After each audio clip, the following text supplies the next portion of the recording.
Welcome to the City Council's June 28th regular City Council meeting.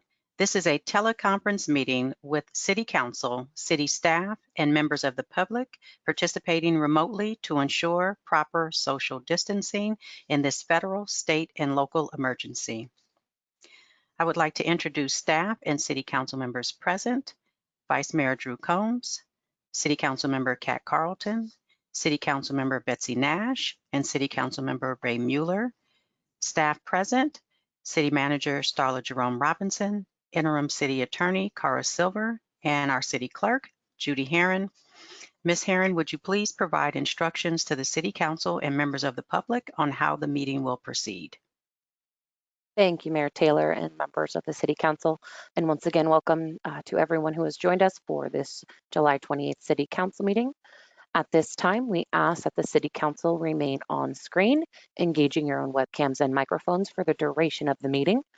Staff will engage their webcams and microphones for presentations, as well as answering any questions the City Council may have. For members of the public who wish to speak on an item, the mayor will call for public comment on each item.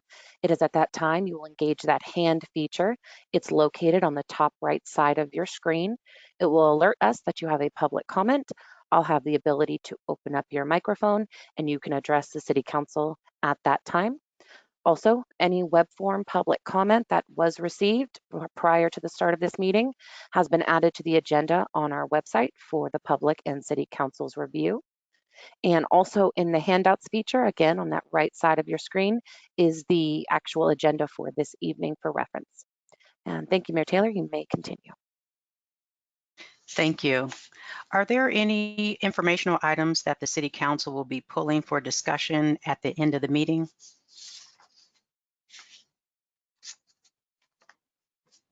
No, not at this time. We can always come back to it. At this time, we will take public comment. Under public comment, the public may address the City Council on any subject not listed on the agenda. Each speaker may address the City Council once under public comment for a limit of 3 minutes. Please clearly state your name and address or political jurisdiction in which you live. The City Council cannot act on items not listed on the agenda, and therefore the City Council cannot respond to non-agenda issues brought up by public comment other than to provide general direction. At this time, Ms. Herron, do we have any public comment? Thank you, Mayor Taylor.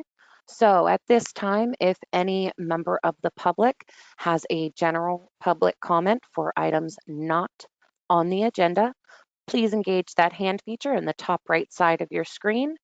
We'll have the opportunity to open up your microphone and you can address the City Council. So again, this is a call for public comment for items not on the agenda. If you have a public comment for this item, please engage that hand feature on the top right side of your screen.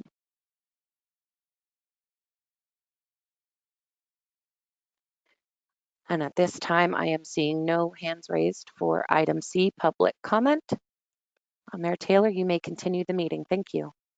Thank you, Ms. Herron. The next item on the agenda, presentations and proclamation. We have a proclamation for Rethink Waste 2020 Trash to Art Contest. The following students participated in the Rethink Waste Trash to Art Contest. On behalf of the Menlo Park City Council, I would like to present the certificates of recognition to the following participants. I would like to recognize Gabriel Parrish, third grader from Laurel School, for taking first place with the alligator golf hazard piece.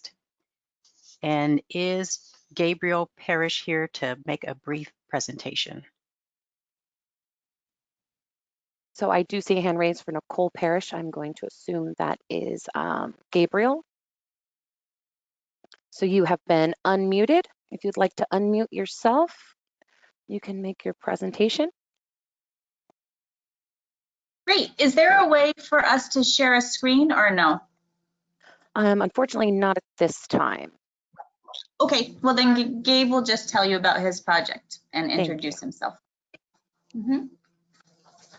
So my mom, well, so we made an alligator golf hazard out of wine bottle holders that go in a cardboard box for shipping, and other cardboard things and foam.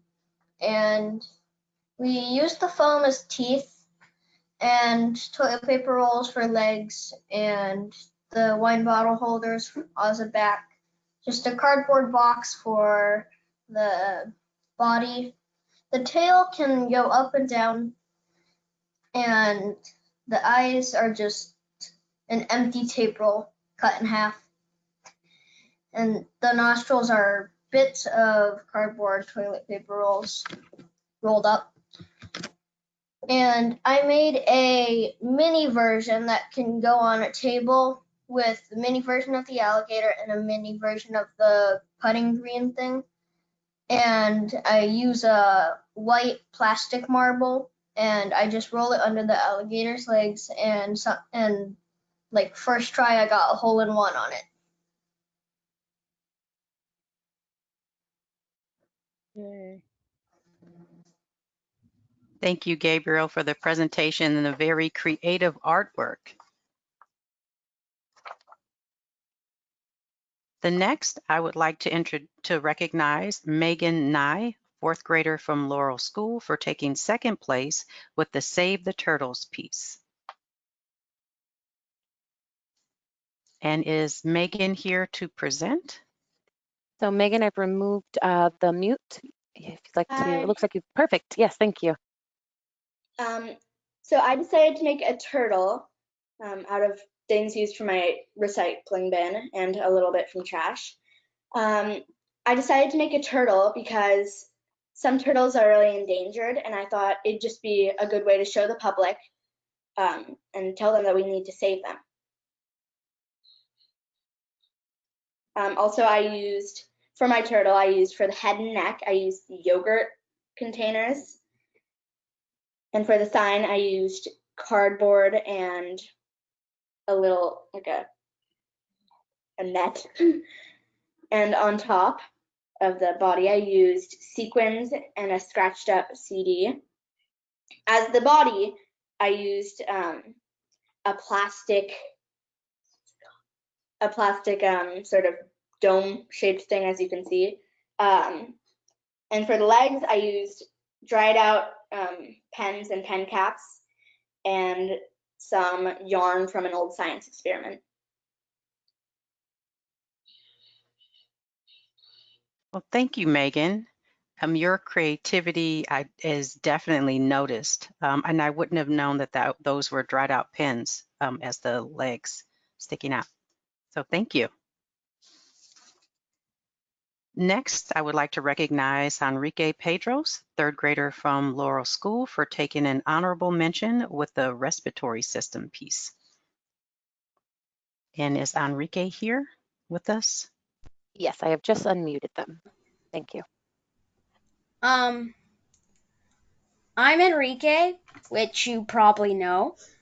I chose to represent the respiratory system and how it works, which is actually quite relevant in this COVID-19 times. In my mind, reutilizing elements reduces the need to buy manufactured products and leads to cleaner air, which helps the respiratory system so people can easily breathe. I combine science and art in our need to breathe in these times. I've always been very interested in human anatomy and how the body works. This project has allowed me to explore a very present concern, the need of a virus-free and clean air, which is very important. I had the picture of the lungs in my head and used the anatomy book to help me design the trachea, alveoli, and pharynx, the part that's in your mouth. I hope that with my art piece, people will take better care of their lungs. Any questions? Thank you, Enrique. I'll check with the council. Does anyone on the council have any questions for Enrique? No, but I hope you build something for us next year. I can't wait to see. You're very creative. All of you guys are. Maybe. Well, I hope you continue with your science and art. This is spectacular. Thank you. You're welcome. And congratulations to all of the winners. I just wanted to say I saw these amazing young artists. They did a presentation for the Recology Board, and a lot of kids from all across the peninsula have, or across San Mateo County, have participated in this. And we should be very proud that we have such smart and creative and thoughtful students that have done such a great showing for Menlo Park. So thank you guys so much. We really appreciate you representing us. Yes, thank you. Okay, the next item on the agenda is our consent calendar. Under the consent calendar, the City Council may take action to approve routine business items in one motion unless a City Council member or City staff member or a member of the public requests that an item be discussed or continued to a later date. Ms. Herron, at this time, do we have any public comment on the consent calendar? Thank you, Mayor Taylor. So at this time, I ask any member of the public to engage that hand feature in the top right side of your screen. If you have a public comment on any of the items on the screen, which is E1 through E8, consistent of the consent calendar. So again, any member of the public who wishes to speak on the consent calendar, please engage that hand feature in the top right side of your screen, and I can open up your mic. At this time, I do have a couple hands raised. Our first public commenter will be Jennifer Bastor. Jennifer, if you'd like to unmute yourself, you may address the City Council at this time. Hello, this is Jennifer Bester. How are you? I am going to ask you if we could please move that particular item off the consent calendar and have a real discussion about it. So that is my request. I think many of you will have received my email outlining a very exciting opportunity to go through and actually analyze this from the perspective of Menlo Park. I just did the Palo Alto analysis. It shows 223 million of new tax collected in Palo Alto, 47 million of that going to the county, 21 million going to the city, 1 million going to the school district, and probably half of it, maybe a little more, leaving the county. So we can do that for Menlo Park, and we can do it at a parcel by parcel basis. So if you would like to, we could take some actions to protect some of that revenue for the future and also protect it for the school district. Thank you very much. And Jennifer, just for clarification, which item are you referencing on the consent E3. calendar? Wonderful, thank you. Thank you, I'm sorry.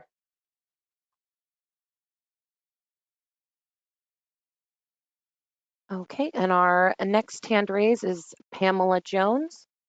Pamela, you're off mute if you would like to address the City Council at this time. You will, there you go. Perfect. Thank you, Pamela. Yes, Pamela Jones, and thank you. And this is regarding E4. I did send in a letter, but specifically I'd like to see full discussion on the project in general. Due to the fact that we have not continued discussing the general plan update, and there's been multiple discussions by the City Council as well as the Planning Commission, because there are areas in which it's problematic. And I also wanted to note that it doesn't appear this project needs to be fast-tracked because it does not fall under SB 330 because it does not address very low or moderate income households or an emergency shelter. And unless the local agency, the council, makes specified writing findings based on a preponderance of the evidence in the record, I don't believe we should even be discussing the project at this time. And I have included other information and a link to SB 330 in the email that I sent. Thank you. Thank you for your public comment. At this time, I see no further hands raised. Mayor Taylor, you may continue the meeting. Thank you. Thank you, Ms. Herron, and thank you for the public comment. Are there any items that any city council member wanted to pull off of consent?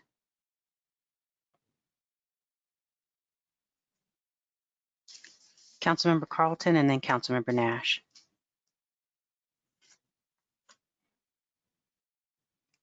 Councilmember Carlton, I believe you're on mute. Excuse me, E3 and E7.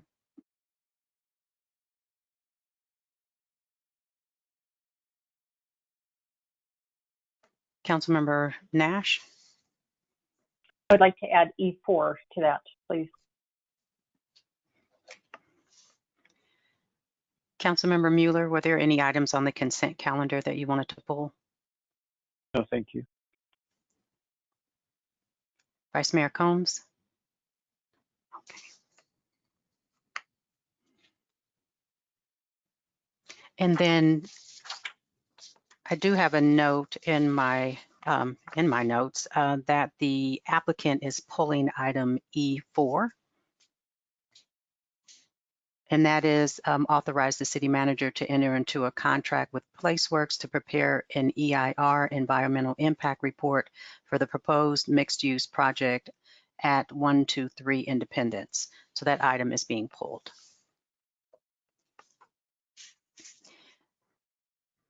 And the first item that was pulled was item E3. Mayor Taylor, pardon the interruption. For E4, the request was not only to pull, but to continue to a future item. So if, or not a future item, but to a future agenda. So just Okay. clarification for E4 that we don't need to discuss, as it will be continued to a future item agenda. Okay. Thank you. Future agenda. Okay, Yes. Thank you.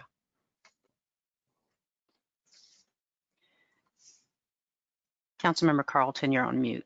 Talking away to myself, excuse me. Okay. I wanted to make sure for E3 that it lists a focus on housing, the city's general fund, and small businesses. And I think it is appropriate that the funds may be used for school as well, and wanted to make sure that that was included as a possibility as this moves forward. I know that it might be early days, but I just didn't want to get that suggestion. I didn't want that to be lost.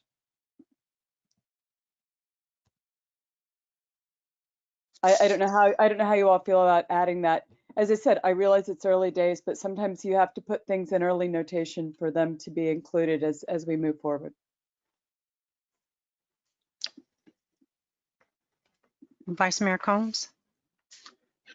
Yeah, so I'm trying to understand E3, right? And so it is the recommendation of staff that the city not pursue researching or doing any sort of analysis around Prop 15, right? And so, like, if this had just stayed on the consent calendar, what would have been the action? Would the action have been the staff's recommendation of no additional research or analysis, or would have been something different? And so, so first, that's the question, right? That this is just about, and maybe this is a question for staff, this is just about whether the city explores doing its own sort of bespoke analysis of Prop 15, and you know, just some clarity on like what, you know, what's sort of the default here.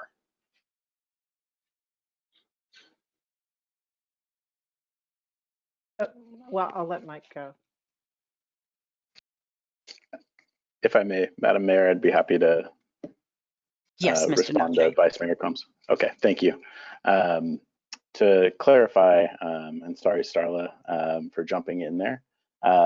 Just to clarify, staff's recommendation would be to not pursue further research by the staff. However, if City Council did want to have further research or study done on the proposed legislation, that we would look into using a third party just to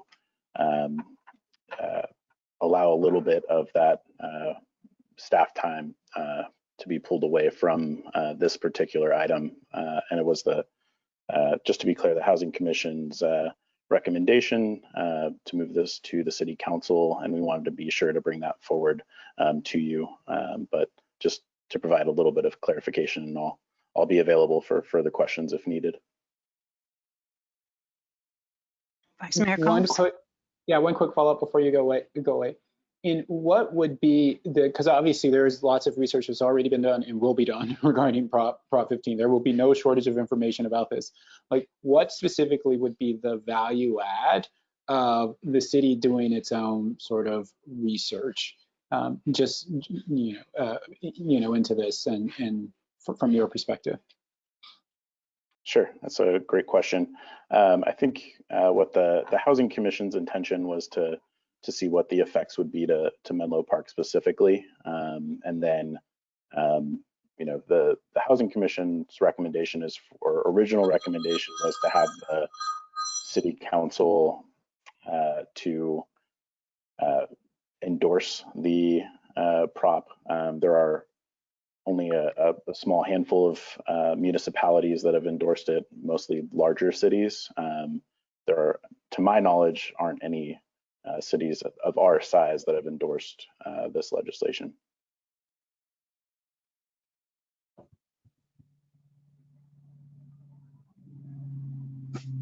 Councilmember Nash, and then Councilmember Carlton. So actually, let's let Councilmember Carlton go first. Thank you. Okay, my suggestion about adding schools was if we were taking this on, I don't really see a pressing need right now with all the other things that we have that are more urgent for us to do this, and it doesn't sound like staff is saying we need to. I do think it's obviously an important thing coming forward, so it's good for us to keep an eye on it, but I don't think we need to do our own research at this point in time, unless there's something specifically that we want to add into the authors to have changed.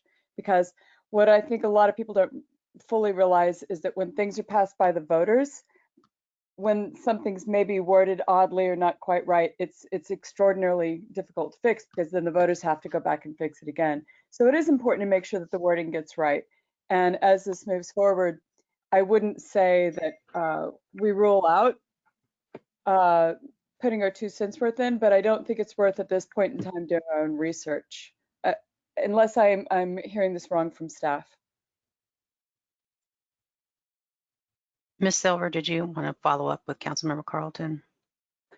Yes, thank you. Yes, that is a good point. And these legislative proposals and kind of ballot box planning is sometimes difficult.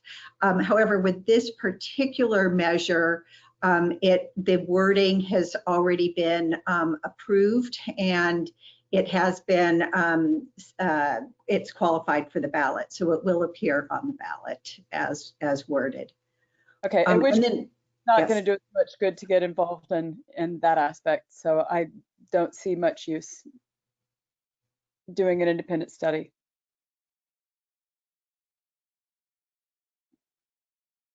Councilmember Nash? So I'm the liaison for the Housing Commission and was at that meeting. And the purpose of this was that there is significant money that can flow to Menlo Park with this change in if Proposition 15 does pass. And so there was quite a bit of enthusiasm. There was, varied enthusiasm. It was not a unanimous interest in proceeding, but there was some enthusiasm in having the City Council actually get behind this measure. And as staff mentioned, and if City Council were to support this measure, it would take staff research, and that would take a considerable amount of resources. And so that the Housing Commission actually just said that what they wanted to do is have council consider it. And very honestly, that was, so I think that what my personal opinion is that we have got such limited resources at this point. It is very important, as Vice Mayor Combs said, and Councilmember Carlton, there's lots of research out there. We can all do our research, and it would be prudent for us to do it. And if we want as individual members to support it, that is up to each of us. I think that at this point, we have so many different issues going on in our housing area that I would certainly support the staff's recommendation not to spend time on this measure at this point. I think that while it's very important, our voice is not the most important voice in this, our collective voice from the council, and that it's just not worth the resources. Thank you. So I would support actually, I would like to move to this item as presented by staff. Thank you, Councilmember Nash. Councilmember Mueller, do you have anything on item E3 that you'd like to add? I mean, honestly, I would be interested to hear the impacts to the city of Menlo Park, but I'm not going to argue with my colleagues over it. There's 3 votes already to follow staff's recommendations, so that's fine. Thank you, Councilmember Mueller. What I didn't see in the staff report is what the cost would be to actually look into it. And I know the city has more than 3 school districts, and just thinking about how many are actually basic aid and who would benefit from this. And I didn't see anything in the staff report, anything from the school districts, what their perspective is. So just curious, Ms. Silver, if you have any, answers to just one of the questions regarding basic aid versus the school districts that would benefit from this. Or if Mr. Noche, maybe that's Mr. Noche question. Yeah, I'll start and then we can get Mr. Noche's response as well. But my understanding is that unfortunately, basic aid school districts do not receive as much funding through Proposition 15 as other school districts. And so I think that is representative in the numbers that were shown for the Palo Alto school district, receiving only $1 million from the measure because Palo Alto is a basic aid district as well. So Menlo Park the schools may receive a little bit more money because they're not all basic aid school districts, but unfortunately the measure for whatever reason does not give as much funding to basic aid districts. That's my understanding. And Mr. Noche, you may have some further input.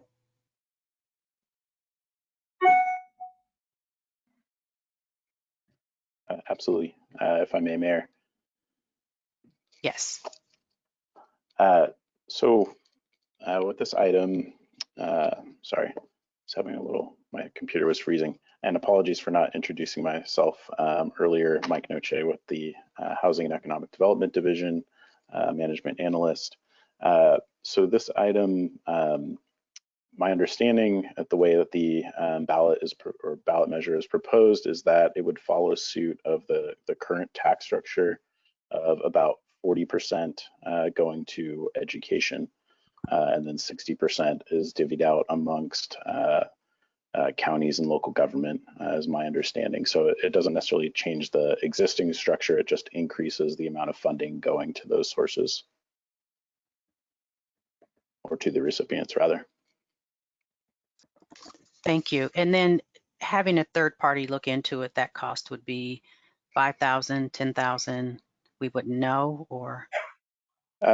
Staff has not gone into that extent of receiving quotes or contacting firms. We really wanted to find out if council was interested in us looking into those first. If it came down to staff providing those, other things would probably come off of our priority list. So it would just be staff time if city staff were specifically directed, if we were using a third party. I don't have an estimate on the cost of bringing in a contractor at this time. My apologies. And if we just proceed as the staff's recommendation, essentially, and this passes on the ballot, it doesn't change any dynamics with us. The money will still go to the school. It's just studying it, we would know more about how the money would be distributed. Correct, and it's Okay. really up to the council's decision in regards to the Housing Commission's original intent was to recommend that City Council endorse the proposition and in favor of it, and then with discussion, the Housing Commission recommendation then changed to allowing the council to decide on whether or not further research should be done to make an informed decision on whether or not endorsing it would be something you'd want to pursue. Okay. Thank you, Mr. Noche. And thank you, Ms. Silver. Okay. That was E3. Councilmember Carlton, E4 has been pulled. And the next items were E6. What was the other one? E7? You're on mute, Councilmember Carlton. Excuse me, I'm sorry. I'm just really delighted to see E7. We've been talking about it for a long time. I think it could make an impact. I had some comments, but to be honest with you, I'll just speak to the transportation group about it. I think it's something we should move forward on. So I withdraw pulling that. Okay. Thank you, Councilmember Carlton. Councilmember Nash?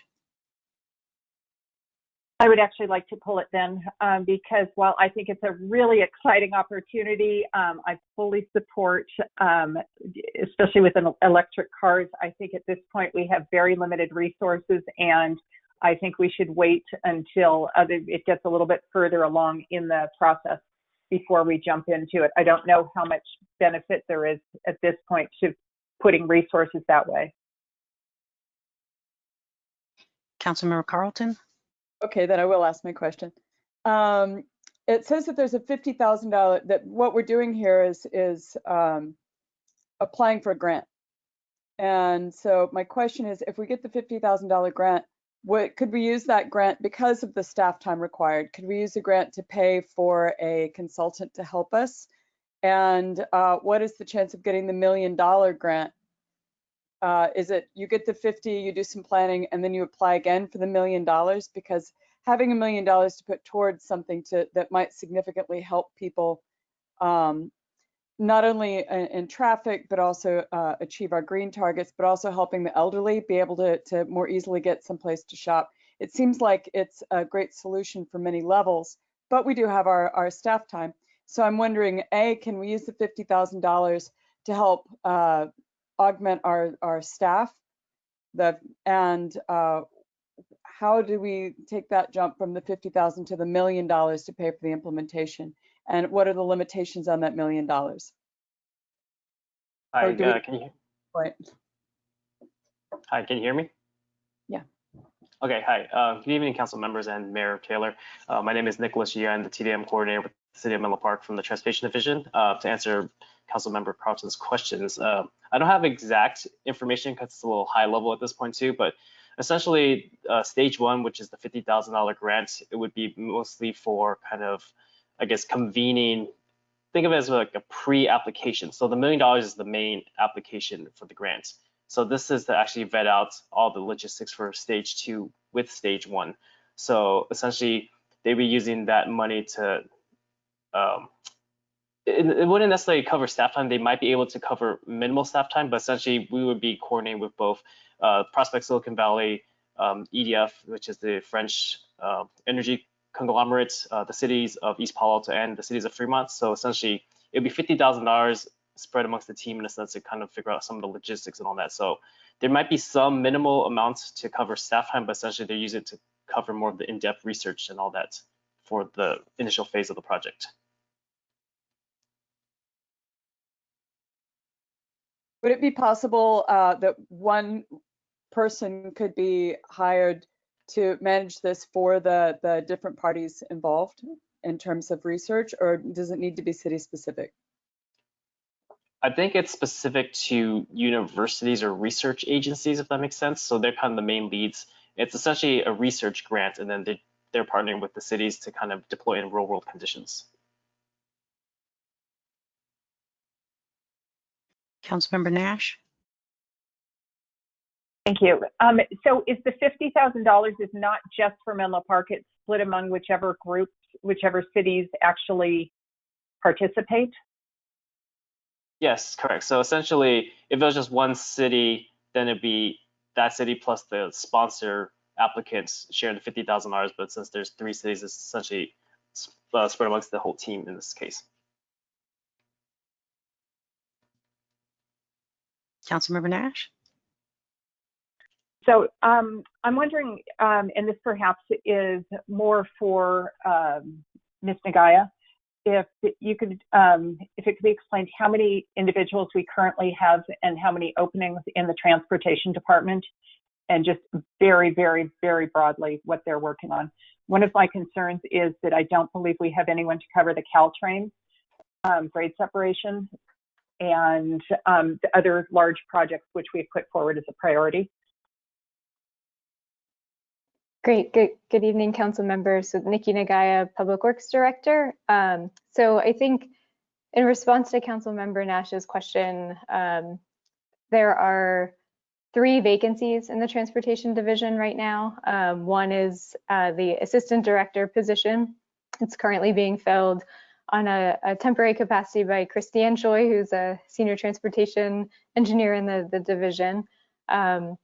There is a vacancy at the associate engineer level and one at the junior engineer level. And so those 3 positions were filled by folks who were mostly leading the Ravenswood grade separation, as you mentioned, as well as a number of capital projects, as well as baseline operational tasks and making updates to our signing and striping programs and other things, just recurring needs around the city.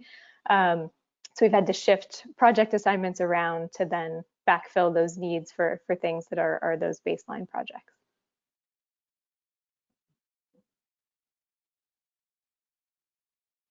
Councilmember Nash.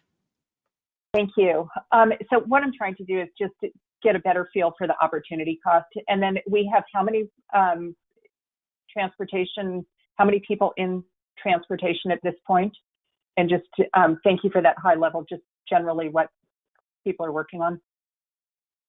So there are six positions. Nick is in one of them, and this grant. So the reason why we brought this forward, understanding the staffing constraints that exist in the division as a whole, is that this would be predominantly Nick's time as a transportation demand management initiative, with the overlap that relates to the Transportation Management Association and the potential for helping the city meet the climate goals and BMT reduction that was scoped there.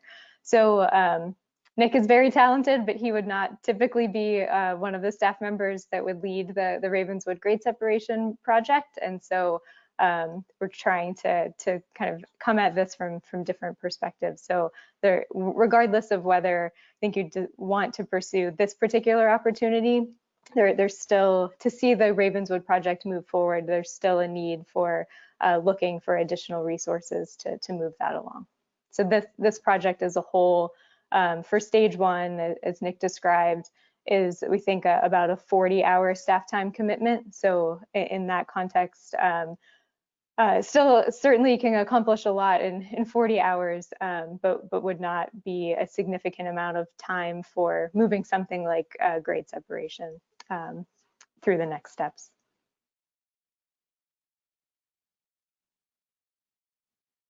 Councilmember Carlton and then Councilmember Nash. I just wanted to clarify. So what you're saying that this would not be a huge drain on staff time compared to the benefits. Is that what I hear you saying? So for stage 1, yes, so that's what we had initially outlined, but we understand that stage 2 could be much more intensive. And so that's why before we pursued stage 1, we wanted to make sure that this was something that the council wanted to advance and be a part of. As this came up 2 weeks ago at your last meeting as part of the Transportation Management Association item, we also heard a number of questions from the council that we would want to research further as part of stage 1 before we make a commitment to go into stage 2. but we think that there's some potential there. Thank you. Councilmember Nash, did you still have a question? Yes, thank you. So what is what is the expectation as to when these might, if everything goes positively, if things proceed, when might these theoretically be on the street and be in a test mode, and when what is the timeline as to when this actually might become reality if we were to participate, and if everything, obviously if nothing, there's no roadblocks that come up in the phases. So to answer that question, essentially the application for stage 1 is due on August 3rd. So I'm not sure the exact turnaround time, but just say maybe it'll be a month or two. So realistically, maybe if we are awarded the grant, then we would have about 4 months to use this grant. So realistically for stage 1, we anticipate about 4 to 6 months of work. So as Mr. Guy was saying before, it would be 40 hours over the span of about 4 to 6 months. So realistically, only a couple more hours per week of my time, and it does relate mostly to, say, the Transportation Management Association study and shuttles to a certain degree, so there is some overlap with the work I'm currently doing. And then to further answer your question, Councilmember Nash, essentially the application for stage 2 would be due, I believe sometime late March. So whenever that is awarded, realistically, say summer would be the time to start to deploy and figure out the logistics, so maybe possibly to have vehicles on the street sometime late 2021. So these vehicles actually are built, and have they been tested anywhere? I'm just trying to figure out how tangible this is. Is this, how early are we in the process? Is this something that's a reality where we really can think about using this? Because again, I think it's a really interesting opportunity. It certainly fits with several different priorities that we've put forward, both in the transportation area and now in the climate action area. I'm just really concerned about our limited resources. So what do you see a possible timing as to when it might come forward? When we might actually see these on the street, when someone might actually be able to use them in any sort of real way beyond just having test users? Yeah, so there are some real unknowns right now. We don't know necessarily how these vehicles would necessarily fare on the street, because it is kind of an emerging technology, and I believe there's one system in Pasadena that's currently in use, or at least test phase. So there are some manufacturers that have gone to that phase of implementation. There's probably other manufacturers that are kind of in the testing mode, but maybe they haven't done public deployment and all that. So it's just a matter of maybe getting it onto the streets. So realistically with stage 1, I think one of the things we're trying to vet out for stage 2 is what is the realistic opportunity to find manufacturers that have either tested these vehicles in real world conditions and or those that are ready to actually be deployed in the real world conditions, which could be our test site, for example. So these are currently in manufacturing, or they're looking for manufacturers? I'm sorry, I lost a little bit. So like, have you actually seen one of these? Have you, are people, do they exist at this point, or are we at the concept stage? I believe they're either concept or they're in, I guess, at least internal test mode. So EDF is one of the lead applicants along with Prospect Silicon Valley. So they're the ones that are a little more well-versed in the technologies. And in the internal presentation they had with us, they showed us different models. I don't know the exact manufacturers on that, but they seem at least conceptually somewhat roadworthy. So I'm not sure at what stage they are along for different manufacturers, but they seem to be a little more than a concept at this point. Yeah, and if I could just expand on that a little bit. So fundamentally, this is a research grant that would be put forward by the National Science Foundation. So I think they're trying to get some of those questions exactly answered on vehicle deployment and what sort of conditions make these vehicles a worthwhile first last mile transportation solution. And I think as Nick described, the EDF is one of the partners. They've identified several potential vehicle manufacturers that could be selected through the partnership. But I would imagine that there are many applications that go into this solicitation from NSF, and then a handful will be selected to move forward. So I think whoever puts forward kind of the best proposals from the NSF perspective would then be the ones who would be selected to try and move this technology through testing phase and into the research grant, through this research grant. So I know there's lots of questions related to the viability of the vehicles. There were also questions raised about the city's liability in moving them forward. Those are all things that we would need to explore in stage one in order to vet it further before we're comfortable at the staff level and signing off on the vehicles operating on our streets as well. But this would be the first step in taking those further kind of investigations forward.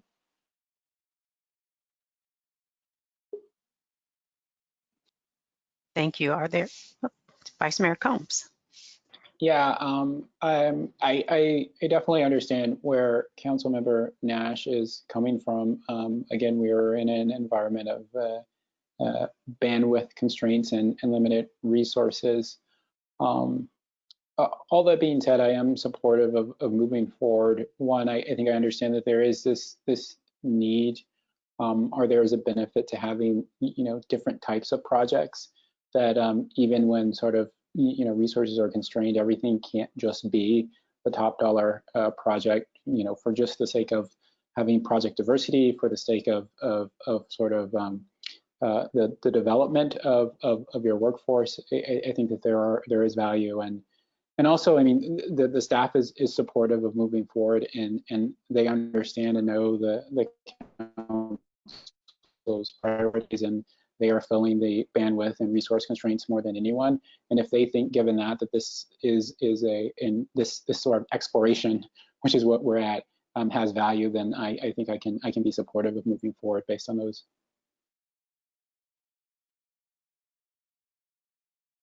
Thank you, Vice Mayor Combs.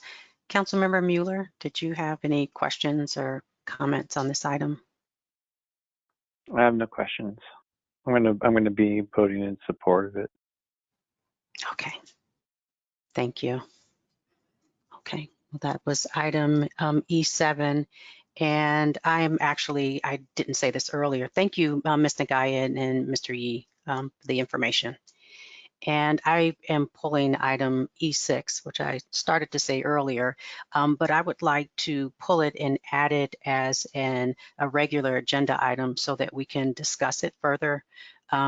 I noticed just the past couple meetings, and this actually happened, I believe, last year as well, that our consent calendar discussion has extended over an hour. And not to say that that's not supposed to happen, but maybe there are some items on the consent calendar that need to be on a regular, as regular business. So, so I'm not sure if anyone on council has any input or disagrees, but I would like to pull item E6, review and adopt city council procedures and city council member requests, and move it to a regular business item at a future meeting.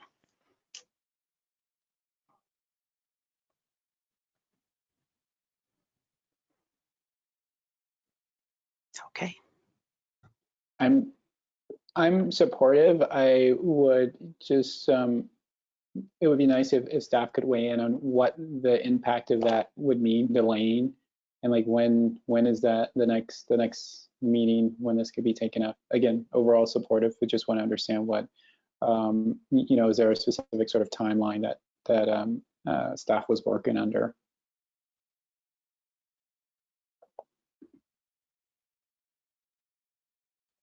Not sure if that was Ms. Heron. Hello. Right. Hello, and I also have Nick Mr. Figueres. Nick, you Welcome can correct back. me if I'm wrong, but I believe the August 11th meeting is fairly heavy. Soonest would probably be August 25th. but again, kind of dependent on what we're continuing from this meeting to our next meetings. Hello, good evening, Council. Madam Mayor, my name is Nick Figueros. I'm the Assistant City Manager. I just concur with the City Clerk's sort of assessment that this would continue on probably beyond August 11th, given the number of items that are on the agenda for the 11th. Our regular business items are there. We have a number of those that will require some City Council discussion. I think that what is in before the Council this evening is really some of what we're already doing. So, for example, the request this evening on E3 that is very similar to the procedure that is recommended for requests from committees to be placed for an agenda item to be placed on the Council. Ultimately, we're trying to do our best to manage the agenda, to manage the limited resources that we have to focus on agenda items, and we see this as perhaps the one way to at least explore how we can do that, given the number of requests that we do receive and limited resources. So that said, to answer the Vice Mayor's question, there's potential this could get delayed indefinitely if it's on a regular agenda item. And if the Council does feel comfortable, we can take feedback tonight and come back on the August 11th agenda as a consent calendar to for City Council adoption of the procedure. Thank you, Mr. Figueros. And one of the reasons why I'm asking to move it to a regular business item is that looking on our current agenda, the August 11th agenda, and I've had a little bit of a glimpse of August 25th agenda. We are doing our council priorities on August 11th.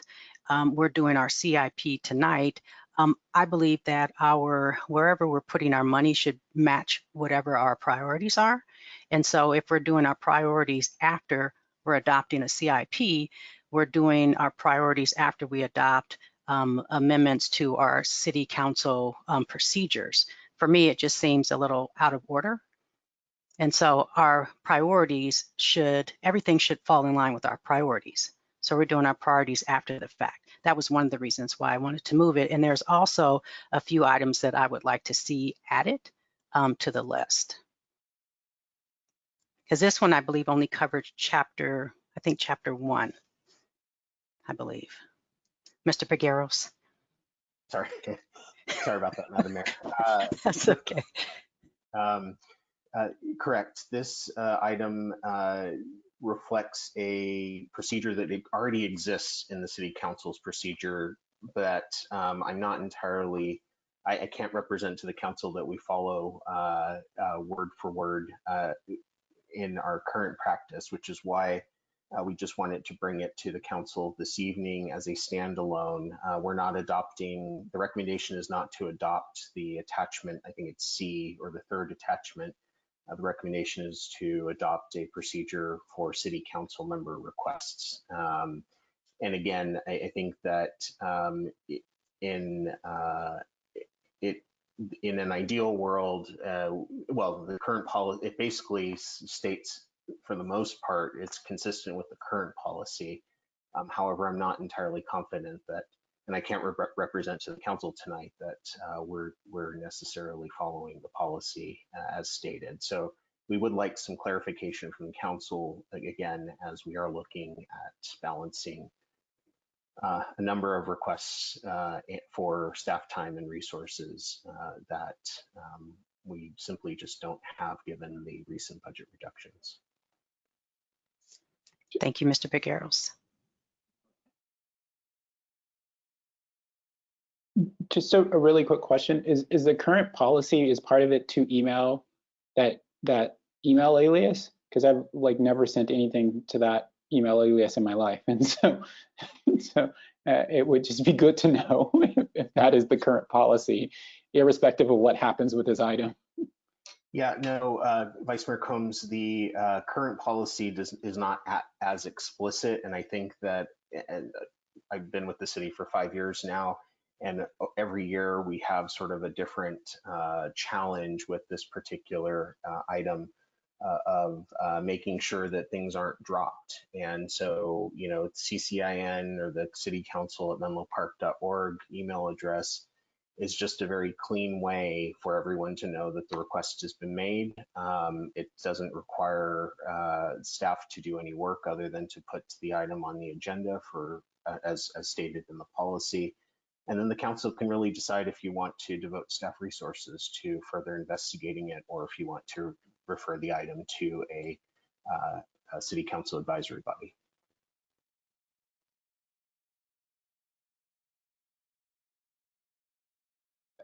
I mean, just sort of continuing, I'm supportive if the mayor wants to push this off and make it a regular agenda item. But I do think that, like, if there is currently a process of which sort of the rules of the road aren't clear, and people are doing different things, and maybe there's things getting on a list, things not getting on a list, or maybe there are different lists, then I definitely think that we should make it a priority to make it clear that we're all sort of like operating in the same manner and following the same rules as far as sort of when it comes to these additional requests.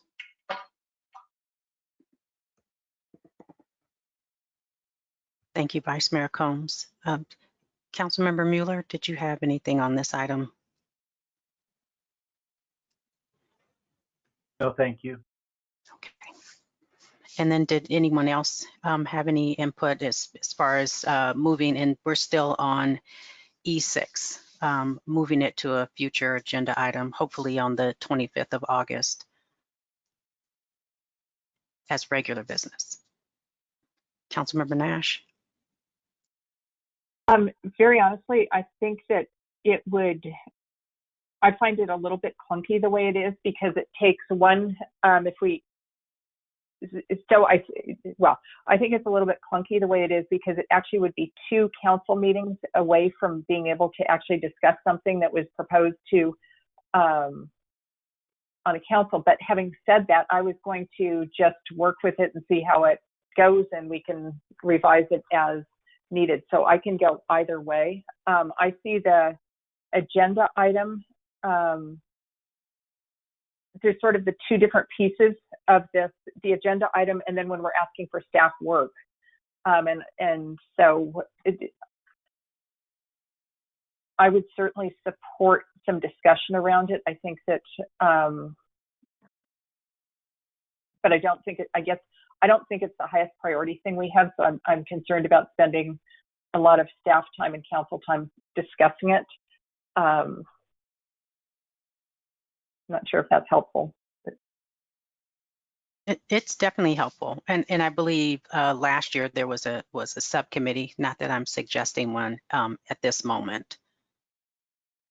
I just wanted to bring to your attention what my my interests were on this item, and just the fact that further discussion is needed at some point. And as far as, since it is our city council procedures, I think it is a priority, and that it can be, I think, managed in a short amount of time if we're specific with whatever requests we would like to see.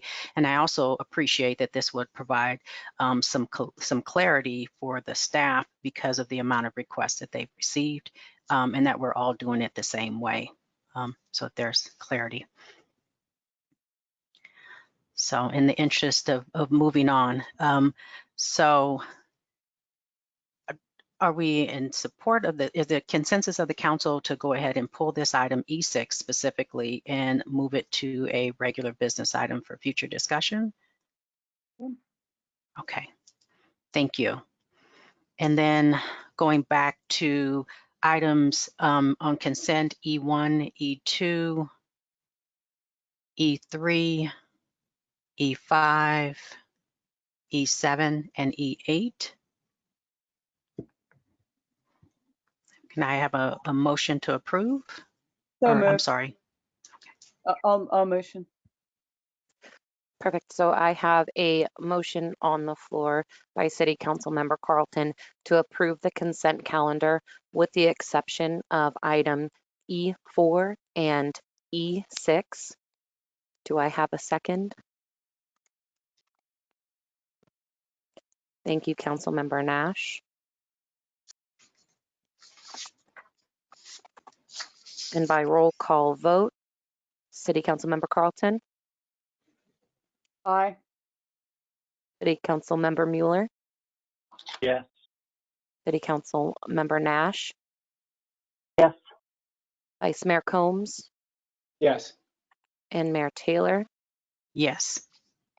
And the motion passes unanimously. Thank you. Thank you, Ms. Herron. The next item on our agenda is regular business. Under regular business, the City Council considers recommendations from city staff on policy matters or administrative actions that require City Council approval. Our first item is F1, adopt a resolution 6576, adopting the 5-year capital improvement plan for fiscal year 2020-2021. I would like to introduce Ms. Nikki Nagaya to do a presentation on this item.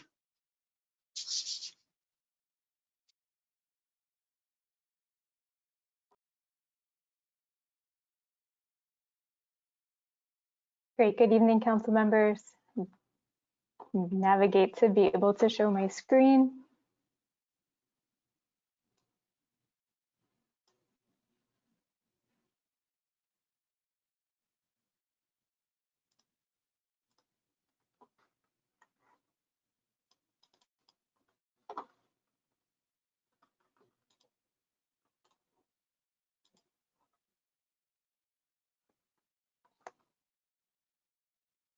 Great. Can you see that? Yes, thank you. Great. Okay. Sorry, it's a new setup at home, so trying to navigate in a new world here. So thank you for the opportunity to present the CIP as Mayor Taylor introduced the item. So before we jump in, I just want to take a quick moment and acknowledge while I am here to give you an overview of what is proposed in this year's plan. This takes a heavy lift by a number of our staff to advance forward.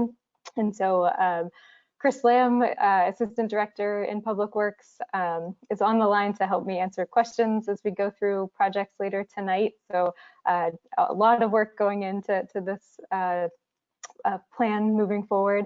Aaron Romero is our Business Manager in Public Works and keeps us straight on the financial side of things. Dan Jacobson, as I know you all know, Assistant Administrative Services Director, as well as the finance team, Alexia Vilkins, Christian Kiano, Ying Chen, all put in a tremendous amount of work in order to see this move forward. So just wanted to thank them for all of their hard work to get this before you tonight. So in essence, sorry, I think the slideshow is showing on the wrong screen for me here.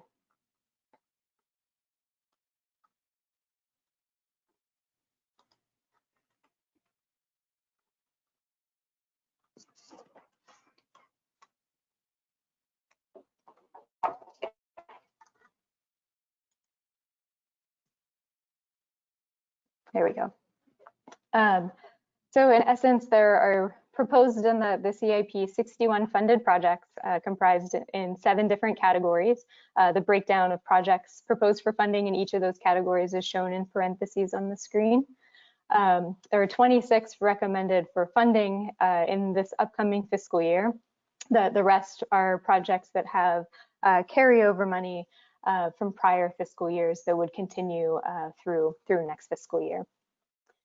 11 of those projects also are make up programmatic categories, things like minor parks improvements, renovations to sports fields, traffic signal modifications, where the funds function both as a savings account to build up over time and make investments in different needs in the parks or on the streets, in the city buildings, and also help us provide for emergency needs that may be unanticipated. If we have a signal go out that needs some upgrades that were unexpected, then we can tap those funds in order to have essentially an emergency contingency type of savings account for moving those projects in case of an emergency.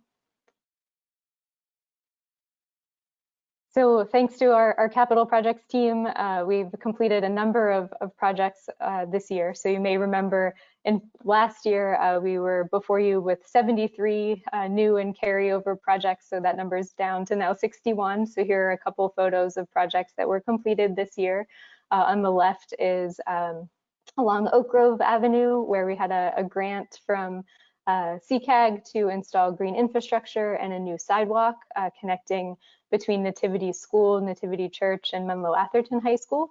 The plants and landscaping is also serving to function to screen stormwater. You can see the water ponding in a test run on the photo on the left. We replaced a number of rapid flashing beacons around the city. This is a photo in front of Crane Place where the crosswalk was in need of some improvements. And then on the right is a photo of Chilco Street, which has received major upgrades with new sidewalks, protected bike lanes, and also green infrastructure, as well as new trees along the length of the street from Bayfront Expressway down to the Dumbarton Railroad tracks. As well, we completed several utility projects and an upgrade of the Nealon Park Playground, which is the photo on the bottom right. The pipe on the left side of the screen is the Monte Rosa water line that was recently in place. They're in the final stages of restoring the street right now, so that project is just about done. And then on the top right is a picture of the emergency well that's constructed at our corporation yard, which will provide emergency water supply for a lot of the Menlo Park municipal water customers in case of an emergency outage. So all of those projects, as well as others that are proposed moving forward, are funded through a variety of sources. The general fund provides an annual transfer of about $3 million to cover capital needs, as well as multiple grants that we pursue to provide funding for projects, dedicated sources for transportation, water, stormwater, solid waste, landscaping assessment district, provide dedicated funds for those particular needs. And then often through development agreement, negotiations on community benefits, there are other funds that can help support capital projects as well. For example, the Downtown Amenities Fund, there was a contribution made from the Station 1300 project as it went through the approval process. In prior fiscal years, when there were surplus revenues, we've also used those at the end of the year to pre-fund capital projects. So a couple examples, like the Nealon Park Playground you saw a photo of on the prior slide from past years. So at a glance, what's proposed in the 2020-21 capital program is an $18.8 million infrastructure investment. We've scaled that back significantly based on the feedback that we've received in prior study sessions and hearings with the council, as well as the overall resources that we know that will be available in the upcoming year. So it's about a 20% reduction from what you saw in your April meeting. And then also significantly reduced the general fund capital funds that would be used to support the projects in the upcoming year. So $4.4 million reduced by over 65% to really hone in on how we're spending general capital needs in the next year and trying to prioritize those for the most important projects. So that means the balance, $14.4 million from other funding sources, those dedicated funds and grants discussed on the prior slide. The overall strategy that we used to put forward projects for this year was described in the staff report, and we'll just highlight briefly the 4 criteria that we used. First is whether or not the project was requisite, meaning if it has a regulatory compliance requirement, if it helps to preserve the life of a city asset, if there are grant funding timelines that we need to meet or to correct an existing deficiency or safety issue. We also looked at our available staff resources and trying to prioritize which projects could make progress for the upcoming year.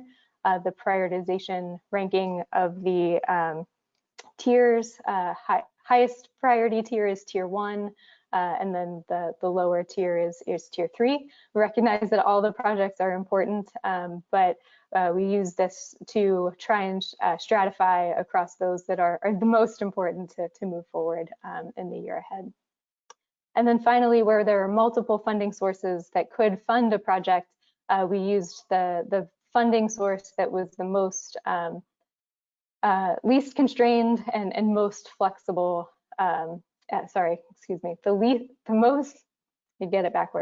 The least constrained and least flexible first. So if a funding source could fund, like the General Capital Fund is the example, if it can fund multiple projects, we try to save those funds for last so that those can be used for things that we don't have other funding available to meet.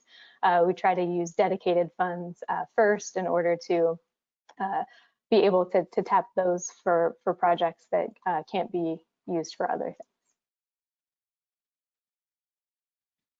So the staff recommendations in summary, the capital plan that's before you fully funds the baseline needs for the Belhaven Community Center and Library project that's proposed.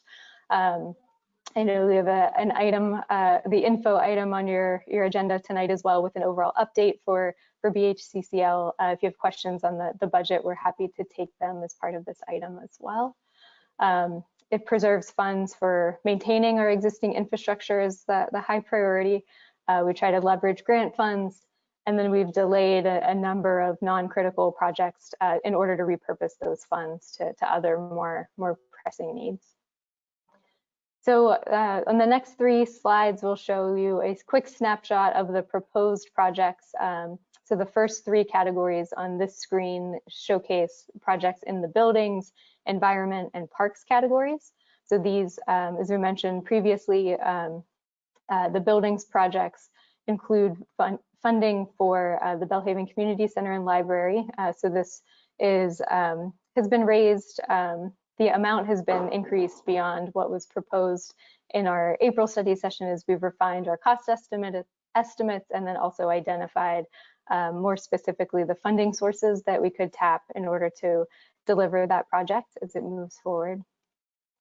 In the environment category, the climate action plan implementation project would be funded as you discussed at the adoption of the CAP a number of weeks ago.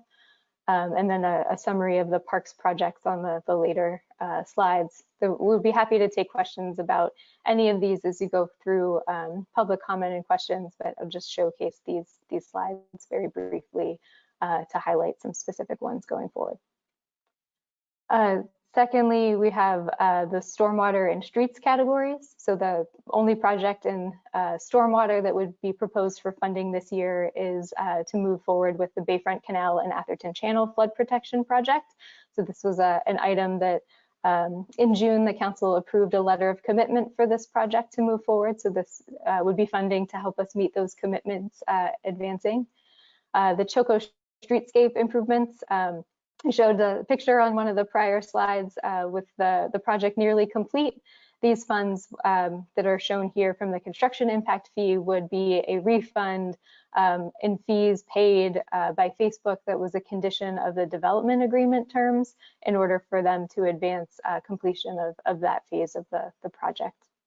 So no additional work is planned for Choco Street with these funds, but this would be the city's contribution to that project now that it's substantially complete.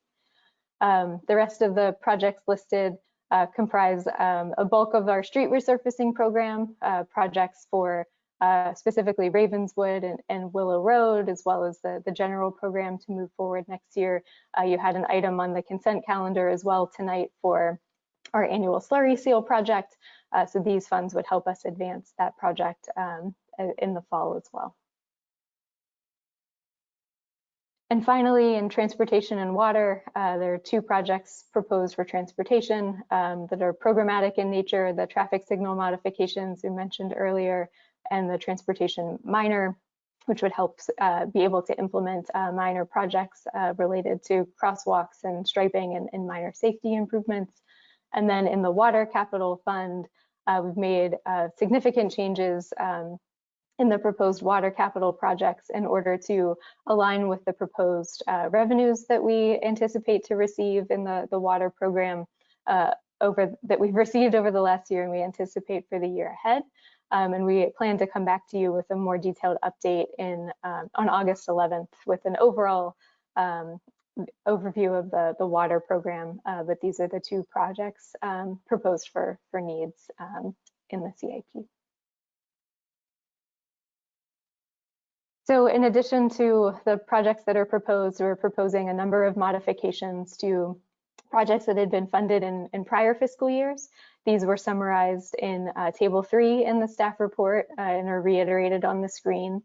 So these 7 projects were deemed to be either lower priority or were not staffed to currently move forward in the upcoming fiscal year, or there were other prerequisite needs that needed to be completed before these efforts could be done.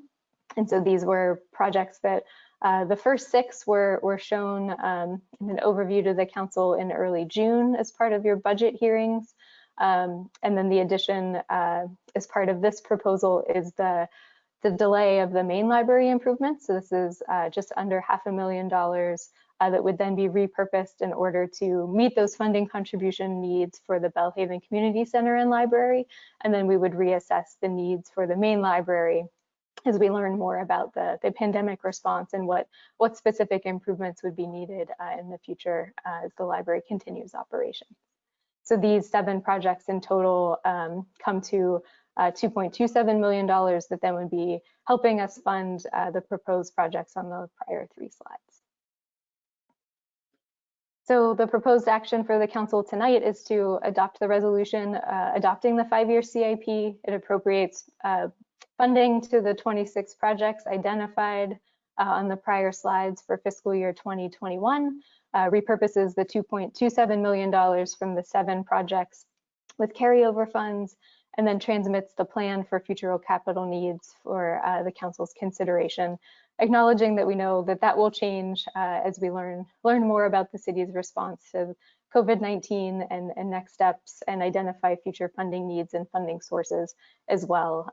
But it's a good plan as that we have it today. So with that, we'll be happy to take any questions. Thank you.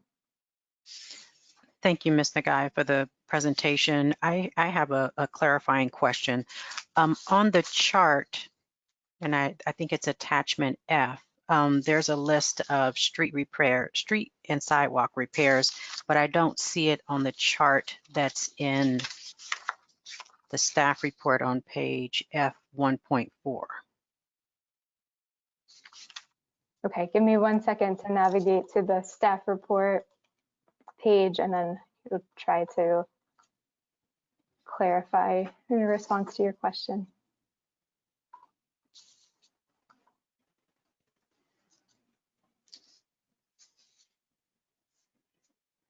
Okay, so in table 2 on page 1.4, is this the sidewalk repair program or the street resurfacing project that you were inquiring? Well, the item on page F1.16, which is attachment F, under street and sidewalks, there's a few that aren't listed on the street and sidewalks repair on the attachment F1.4. So I wasn't sure if everything that's in, I can just show you the page, on this page is going to be in the staff report on page F1.4. Yes. Or is it spread out? I understand. I'm sorry for the confusion. So attachment F that you showed on the screen summarizes projects that would have carryover funds. So those were projects that were funded in a prior year, and the available money that remains to complete that work would roll over to the upcoming year. The list on table 2 on page F1.4 are projects that would receive new money, either for new needs or for ongoing maintenance of certain facilities, parks or buildings or things like that. Okay, so attachment F is there's already funds available for these projects. Correct. So Okay. we listed those to make sure that you had a complete picture of what funds were already on the books. And one of the things I failed to mention at the beginning is with all of the support from the team that I described, we've transitioned to OpenGov to also electronically produce the CIP document this year. And so that ended up being one of the challenges, was how to show the carryover money. So it's listed as a separate attachment. But hopefully for next year, it will be in the software system as well. Okay, thank you. Are there any other questions from council? Okay, well, we can go to public comment. Ms. Herron, do we have any one interested in making a public comment on this item F1? Thank you, Mayor Taylor. So at this time, I invite any member of the public to engage that hand feature in the top right side of your screen.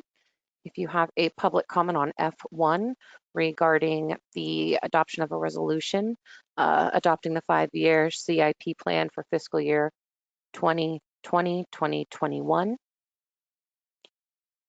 So again, if you have a public comment on item F1 regarding the adoption of a resolution for the 5-year CIP, please engage that hand feature in the top right side of your screen.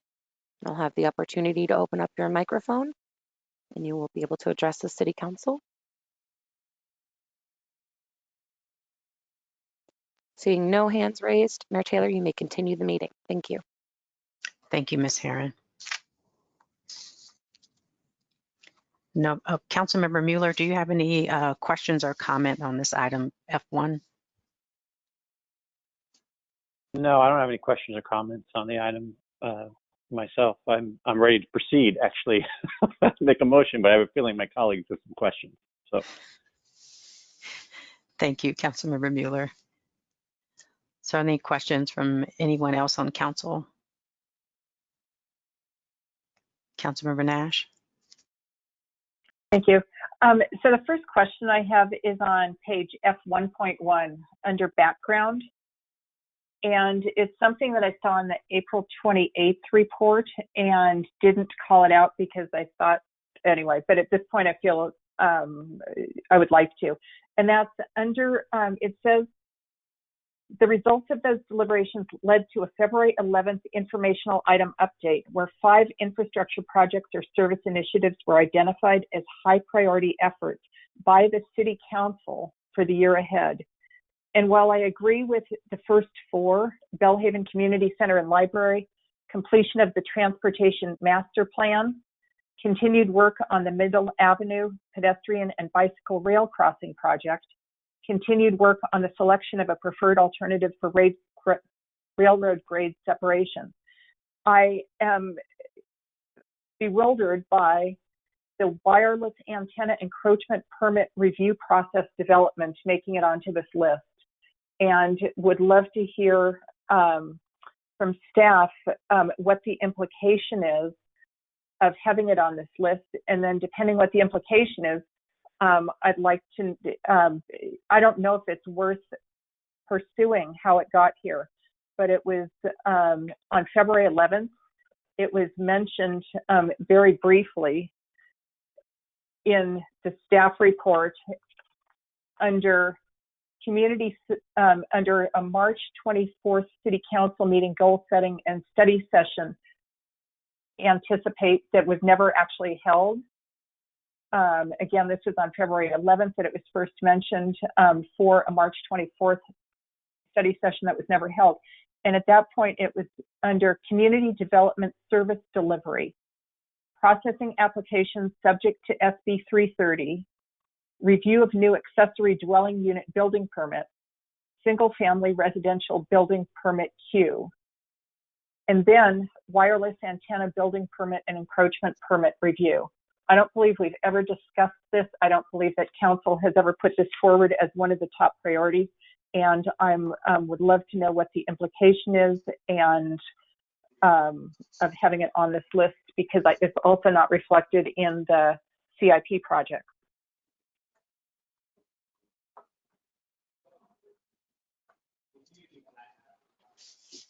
Hi, Ms. Nagaya.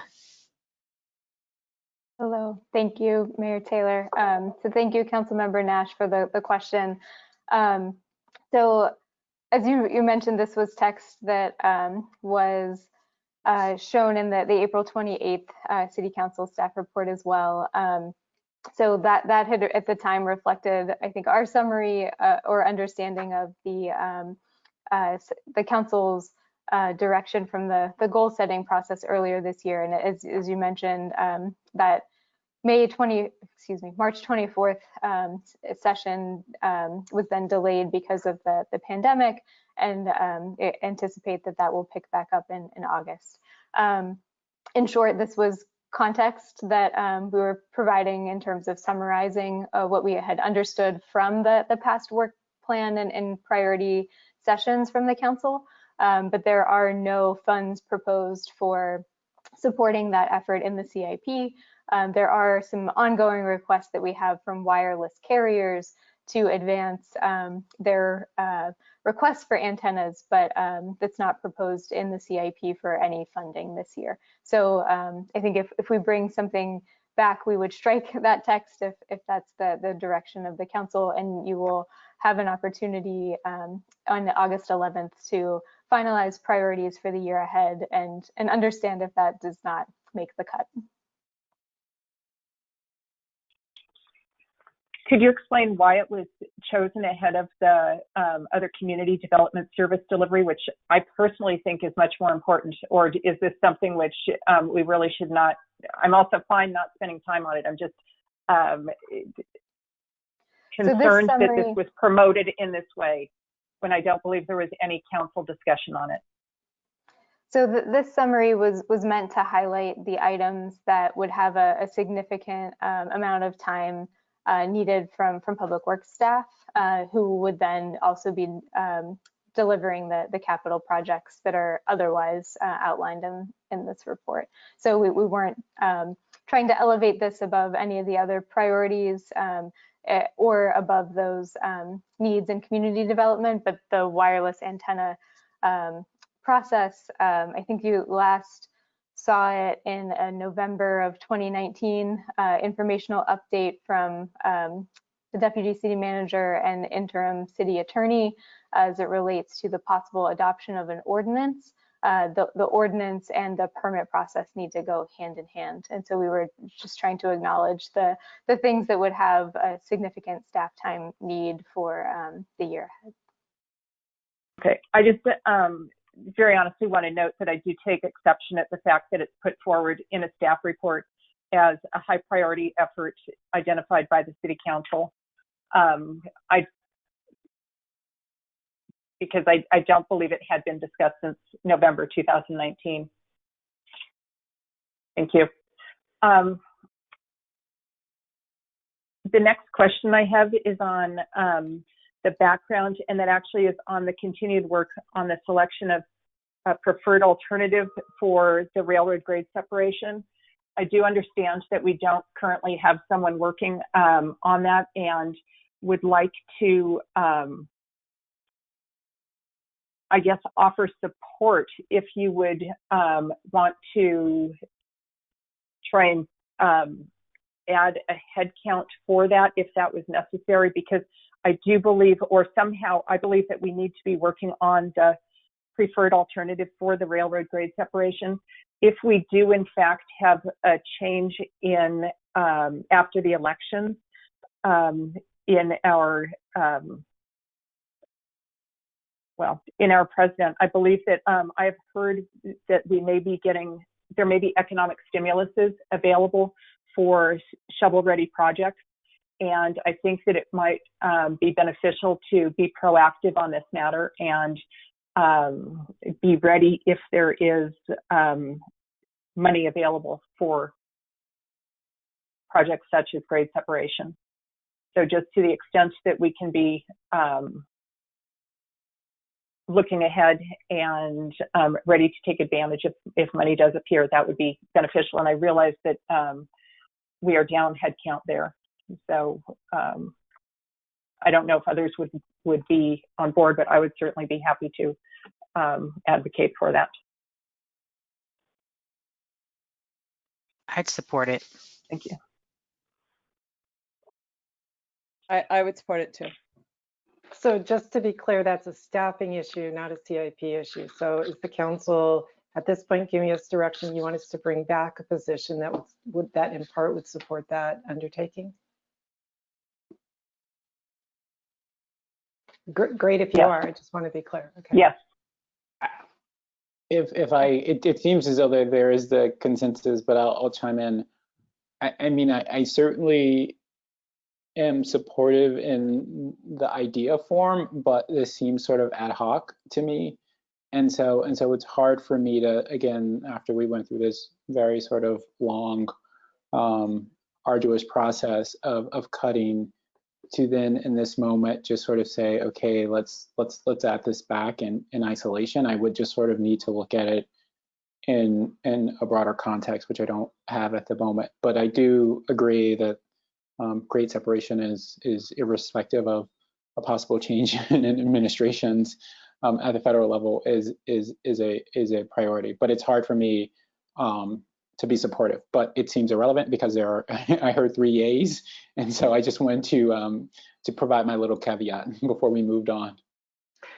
So if I may, Madam Mayor, I just wanted to make it clear that that the request that Councilmember Nash has put forward would not be funded tonight. This is a capital improvement program, but in terms of bringing back an item which is already on the council's tentative agenda for the August 11th meeting, then that would be an issue that the council could discuss to modify staffing. Yes. And I just want to mention the reason why it came up is because it's under background on the CIP list. So that is why I brought it up at this point. Thank you.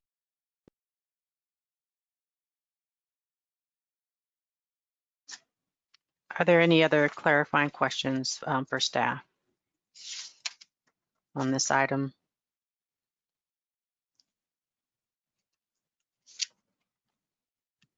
Councilmember Nash?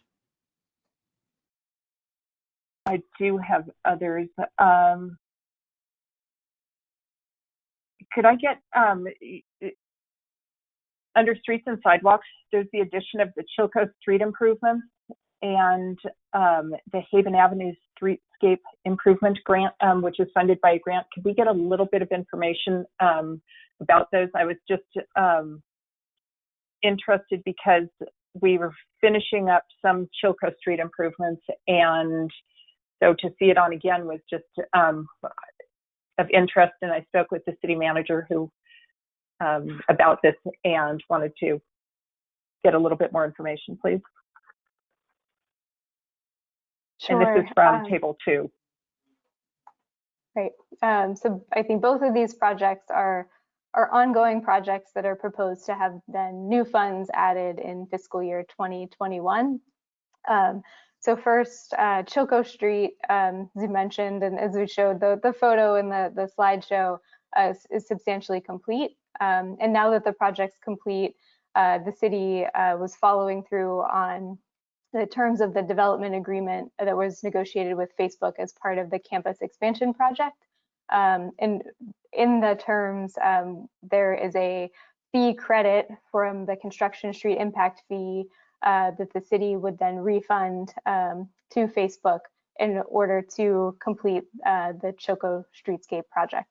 So typically with a development project, an applicant is required to construct improvements along their frontage. The improvements on Chilco Street spanned both the side of the street adjacent to the Facebook property as well as across the street. And so the construction street impact fee credit was a way for the city to then make a contribution to that project to be completed. So now that it's done or substantially done, we're budgeting for making that refund payment to Facebook to give them credit for the fees that they've paid for the construction impact fees on their projects under the umbrella of that development agreement. So this is not, because how the reason why it caught my attention is it wasn't on the April 28th list, but it is on this list So that is strictly just sort of bookkeeping. It's not an actual new project. Correct. No new infrastructure. Oh, okay, great. Then it popped Wonderful. up with That's all, that was, invoiced us for the thank you. payment. Okay, perfect. Thank you. Under the water system, 2 projects have been, well, I guess the water system is sort of a different beast than other CIP projects, I believe, because it is funded exclusively by the Menlo Park City Municipal City Water District, and it's specifically for those water district users. So I'm curious whether there were 4 projects on the April 28th list. Now there's 2 projects, and I'm curious whether the water main replacement specifically, given that we have had some failures, whether that's something that really should be deferred to a later year, or whether it makes sense to have it on this list. In other words, it sounds like something that's important to proceed with. Yeah, so I will start, and then if you follow up questions, or I will rely on Mr. Lamb to help jump in if there's more to add. So fundamentally, for water main replacements, as you mentioned, there are a number of ongoing projects. Monte Rosa that we showed the photos of is substantially complete. We have several others that are in the design phase. There's carryover money for the water main replacement that we think is sufficient to advance those projects that we had currently in the pipeline right now.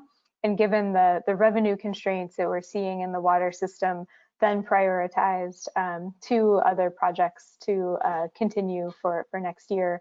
The re-roof of Reservoir 2, as well as fire flow capacity improvements. And those fundamentally are also water main replacements, but for the purpose of making sure that buildings have sufficient pressure to respond to a fire. So those were the thinkings around the prioritization, that there's carryover money for water main replacements available. Thank you. And then on page F1.11, which is the CIP revenues, I was curious that there's $5 million of revenues coming in from downtown parking permits in 2022-2023, which seems high. Right. So this is one of the limitations of all of our budgeting capabilities. So the funds are actually from Rule 20A monies that are paid by PG&E ratepayers, and PG&E provides credits to the city in order to complete undergrounding projects. So earlier this year, the council had taken action to adopt 3 undergrounding districts, one of which was in the downtown, and would then use those Rule 20A funds with the credits from PG&E to advance that work. Because they're credits and not funds, we don't have a budget line for that item, so we show it as a revenue. And there are also, because this is work that would happen in the downtown, there's some amount of downtown parking permit fees that would be used for the early design of the work. But the $5 million is Rule 20A funds. So we have about $6 million in credits. Okay, so we're not expecting $5 million of parking. Got it. Thank you. And then on page, let's see, on page F 1.12, there's, where was it?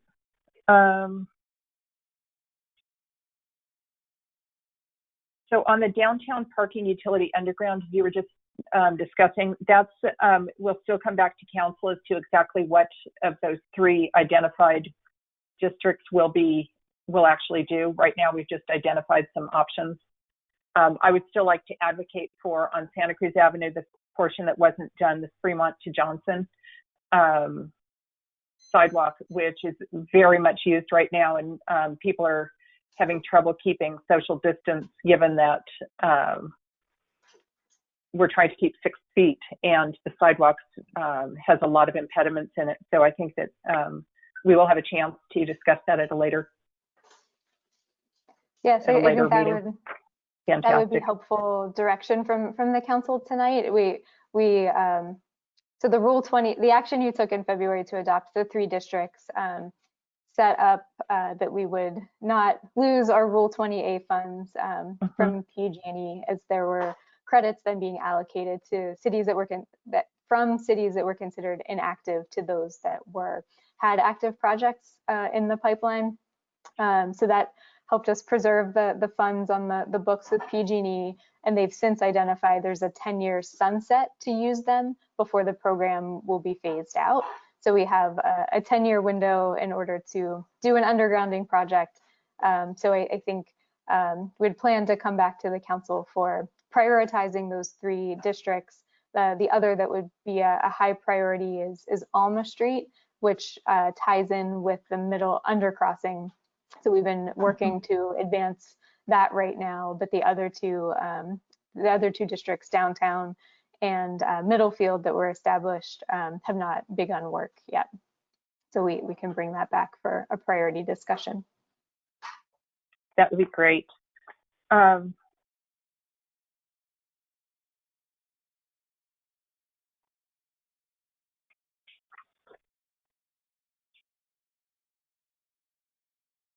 A question is the Palo Alto Pope Chaucer interconnection. That's a water fund project. It's related to the water as opposed to the bridge. Yes, that's correct. It's an interconnect in the water system. Thank you. Excellent. Thank you. And then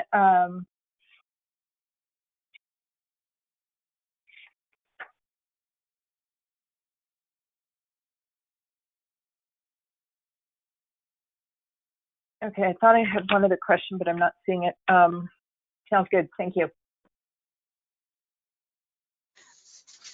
Ms. Nagai, if you could come back, I just have a clarifying question, and it's on the same topic as earlier that I asked. And that is, so the carryover that is attachment F, I see that one of the items are in the resolution, and that's specific, the Pierce Road sidewalks and the San Mateo Drive bike route installation is on this list, but it's not on the resolution list. Is that because it's already funded, so it doesn't have to be included? We can confirm that. There are carryover funds that were proposed to continue, and the project would be hopefully constructed later this fall. It's out to bid right now, but let me just cross-check that as we go forward and make sure. So with the transition to the new software, it's been a learning process. So let me just make sure that nothing was missing off of the resolution list, and then we can confirm that. But the fund should carry over. Okay, so everything that's on the attachment F should be a part of the resolution. So whether it's carryover or new money, yes, but let me just double check that. Okay, thank you. Yep, thank you for catching it. And I know usually we have our dinner break at 6:45, so we're about 10 minutes behind, but I wasn't sure if the council would prefer to break for dinner or finish this item first. Vice Mayor Combs. I'd be prepared to make a motion if there were no additional questions, so that when we came back from break, we could start on the next agenda item. Okay. Councilman Nash. Thank you. I guess I'm wondering if anyone else on council is having, well, I am struggling some with some of these items, which might not be as just what on the list can be postponed from this list. It seems like we are in a really unprecedented times economically, and it feels like we're just business as usual proceeding. with these CIP items, and I'm wondering, for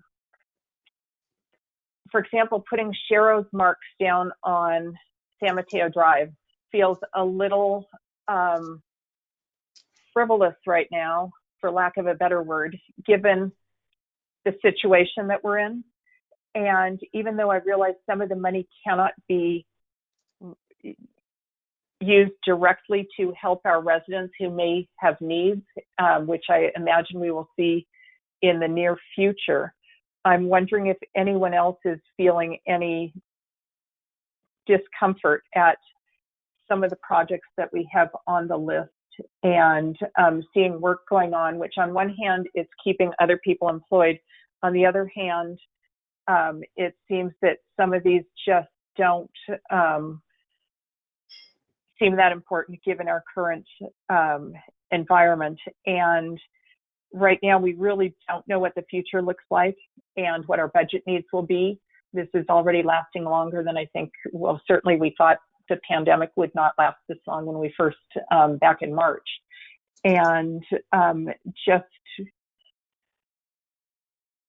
I'm not sure how to approach this, but I'm wondering if anyone else is feeling this as well as they go around town, seeing projects working, being worked on, and also as just looking at this list. Thank you. Thank you, Councilmember Nash. I appreciate your honesty. There are a few items on here that I would like to move money around on, or add something to, or even add something to this list. I initially was going to ask the council to see if they would support this, is actually to adopt whatever the bare minimum is, to not prevent any work from happening if we don't adopt it. I don't want to get in the way of work being done. However, I do understand having comprehensive input, but it's hard to do that on everything that's in front of us. And so right now, just knowing that the one document that we may adopt doesn't have all the information on there. So let's check it. So I do share some of your concerns. However, there is a piece of what I'm looking at that I feel that we can just approve. And there are some things on here I'd like to see change, but I think that those modifications can come along the way, that I don't necessarily have to do it all this evening. So those are my thoughts. I don't know if anyone else had a follow-up for Councilmember Nash's question.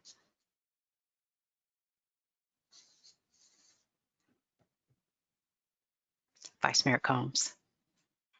Yeah, no, Ms. Nagaya was going to come in, and she's probably going to have something more important to say and valuable than I.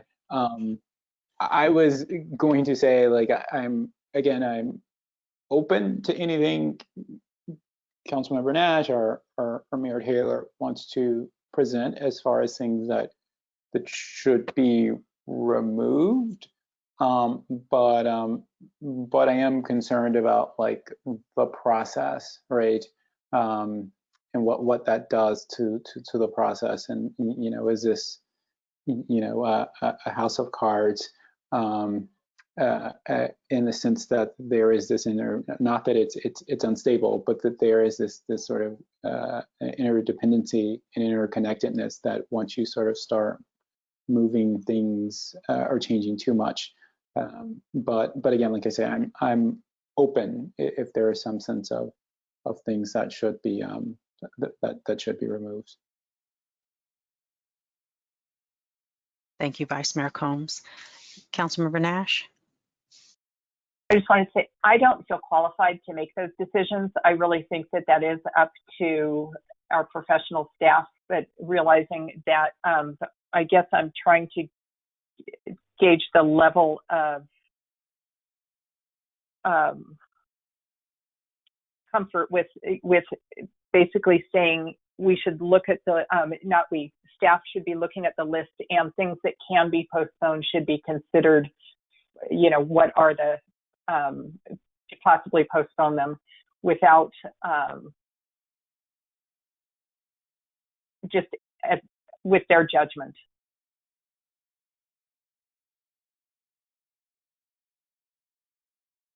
Thank you, Councilmember Nash. Ms. Nagaya? Thank you, Mayor Taylor. So I was just going to follow up on your question about the resolution. Mr. Jacobson kindly reminded me that the carryover money listed in attachment F was rolled over as part of the council's adoption of the operating budget on June 23rd. And so those projects are not listed in the adopting resolution for the capital improvement plan tonight, which only adopts the new money for projects for fiscal year 2021. So the projects listed in table 2 match the the resolution that's slated for adoption tonight, but the carryover funds were already acted on by the council. Thank you for the clarification. I appreciate it. And I thank you, Ms. Starla Jerome Robinson. I was just going to ask for you, but go first. Well, I think that the suggestion that Councilmember Nash presented, that the staff could come back with projects that could be delayed, I would say we eliminated $8 million worth of general fund funding from the originally proposed 2021 budget. And so we do think these projects are important. Now, if the council feels differently, then please give us that direction, but we are recommending these projects for funding. Thank you. Councilmember Nash?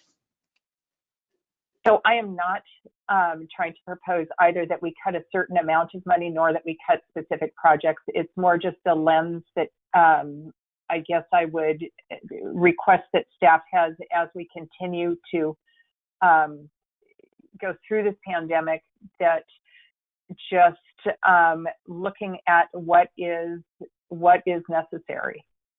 And I don't know, I don't want to have a revolving door of looking at projects and saying yes or no. I'm really assuming that at this point that would be staff's judgment calls.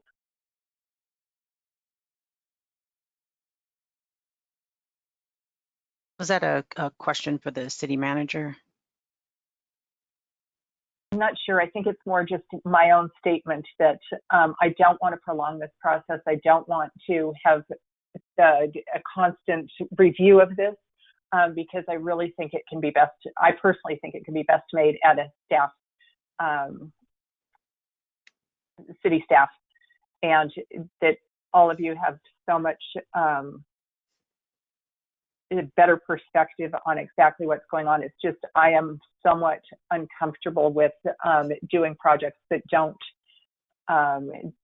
have to be done at this point, realizing that there has been a lot of culling out, but just as we move forward, just do a little bit of a gut check on projects to see whether or not it makes sense to proceed until a time when we have more revenues and just things look a little different and we have more clarity, very honestly, on how various buildings and services and all, what is going to be the new normal. Certainly, we will take that into consideration and make sure that if we run into a project that we think isn't relevant or isn't an appropriate use of funds, that we'll come back to the council and share that with you.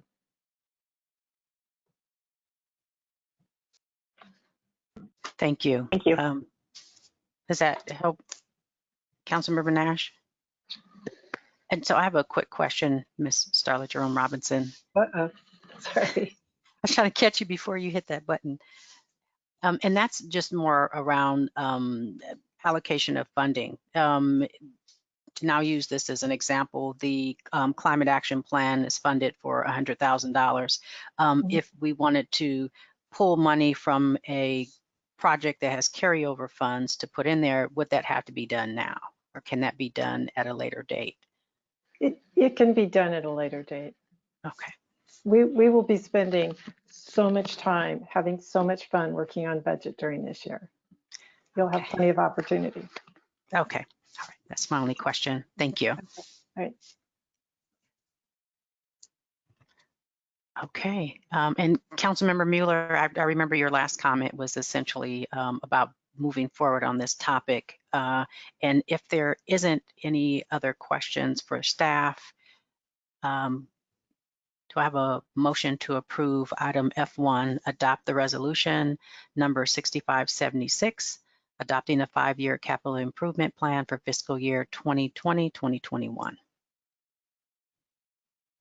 Thank you, Mayor Taylor. So we did have a motion by Vice Mayor Combs, I believe. So we can take his motion. Do I have a second?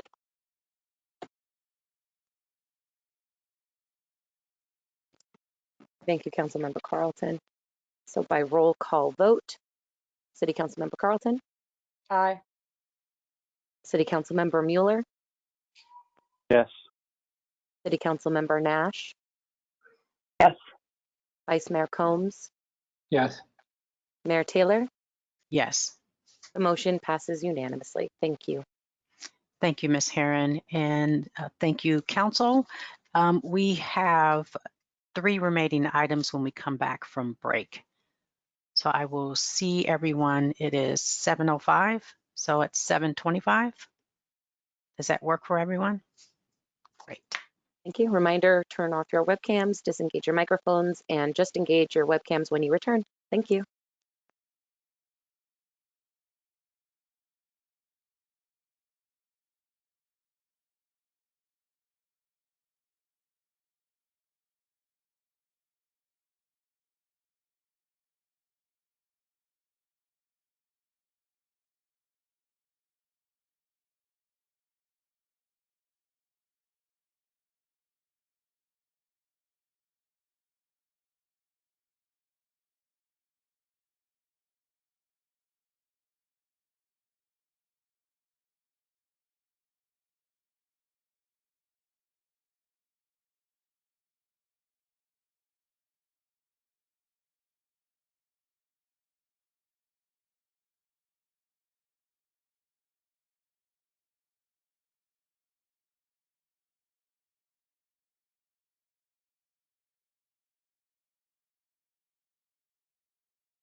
Sound good? That's good to me too. All I got's vanilla and lime sherbet. You know, vanilla. Ms. Herron?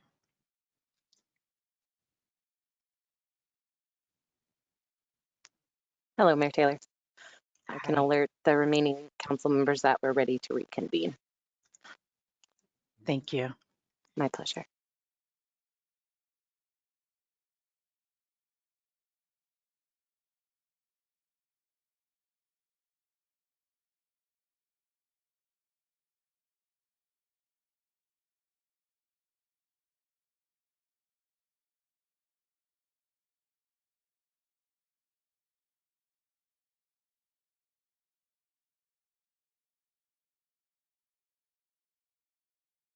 I'm here. Thank you, Councilmember Mueller.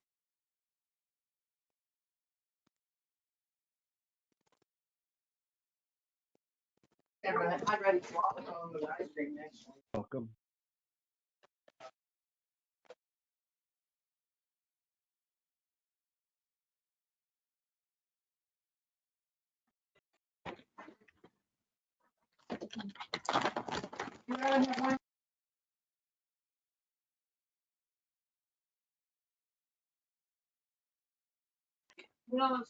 Okay, so we have all city council members present. Everyone is off mute for the members on the dais, and Councilmember Mueller is with us as well. So again, we just ask that you engage your microphones when speaking and disengage when not. Thank you.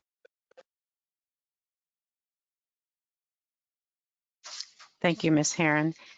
The next item on our agenda is item F2, appropriate $35,000 from the general fund unassigned balance for fiscal year 2020-2021 for a short-term rental compliance contract to activate enforcement of municipal code for transient occupancy tax collection for short-term rentals. And to introduce this item is Ms. Rhonda Kaufman.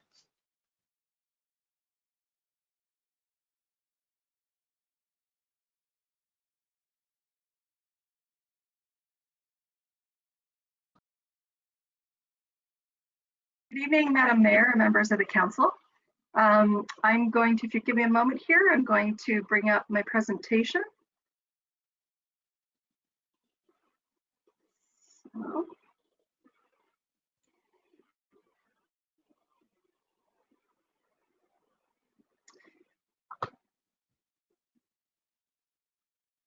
And Judy, may I ask, can you see the notes section? Yes, I have we two can. screens.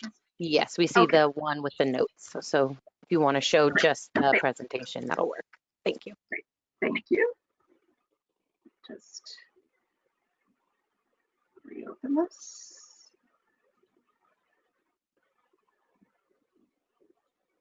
Okay. Perfect. Thank All you, right. Rhonda. Okay, sure. Thank you. Thank you for your patience. So short-term rental regulation. I will start with, I'm Rhonda Kaufman. I'm the Deputy Community Development Director for Housing. And I'd like to start with providing City Council with a process overview for short-term rentals. Back in 2017, there were a list of about 15 different tools that were presented to Council as potential tools that might be used to help address the housing crisis and affordability. And studying short-term rentals was one of those. And in 2019, City Council affirmed it was an initiative, an important initiative, and they assigned it to the Housing Commission, who added it to their work plan. And in 2019, the Housing Commission formed an ad hoc subcommittee who conducted a great deal of work. That subcommittee was comprised of Chair Karen Grove, Vice Chair Rachel Horst, and Commission member Kurt Conroy, as well as staff. So the process was carried out from beginning in June of 2019 through March of 2020. It included initially sitting down and looking at the tiers public engagement framework to determine what type and kind of outreach would be needed for public input. And based on that, public outreach was carried out and input was provided at a number of public meetings held by the Housing Commission through June of 2019 and March 2020. There was also an analysis of the short-term rental market that was conducted and reviewed, and then a summary of the different conclusions that were arrived at, and different information was presented at each of the different Housing Commission meetings. Finally, in January of this year, there was an update provided to City Council on the short-term rental outreach that was conducted to date. And then on March 4th of 2020, the Housing Commission finally reached agreement on their final recommendations, which their recommendations were to authorize staff to select a short-term rental compliance service provider and enter into a contract for services to initiate and implement compliance services. They also recommended that any new transit occupancy tax revenue be allocated to affordable housing activities and programs. So just to review some of the items that the Housing Commission discussed was some of the different regulatory strategies for short-term rentals. The options are to don't regulate, no regulation at this time at all, just do nothing, to just tax only, tax the rentals, regulate lightly with very few rules, regulate heavily, or to outright ban short-term rentals. And then finally, another option that was considered is voluntary collection agreements. So voluntary collection agreements are where a city or jurisdiction enters into an agreement with a short-term rental host, such as Airbnb, and the short-term rental host collects and remits tax to the jurisdiction. There are some weaknesses in that while it is free, and that is a good thing, the weaknesses are that there is no information provided with that. So the location of rentals, the quantity of rentals, the occupancy rates, various information is not provided in those. So some of the short-term rental trade-offs that were discussed was just looking at some of the advantages and disadvantages of short-term rentals in a community.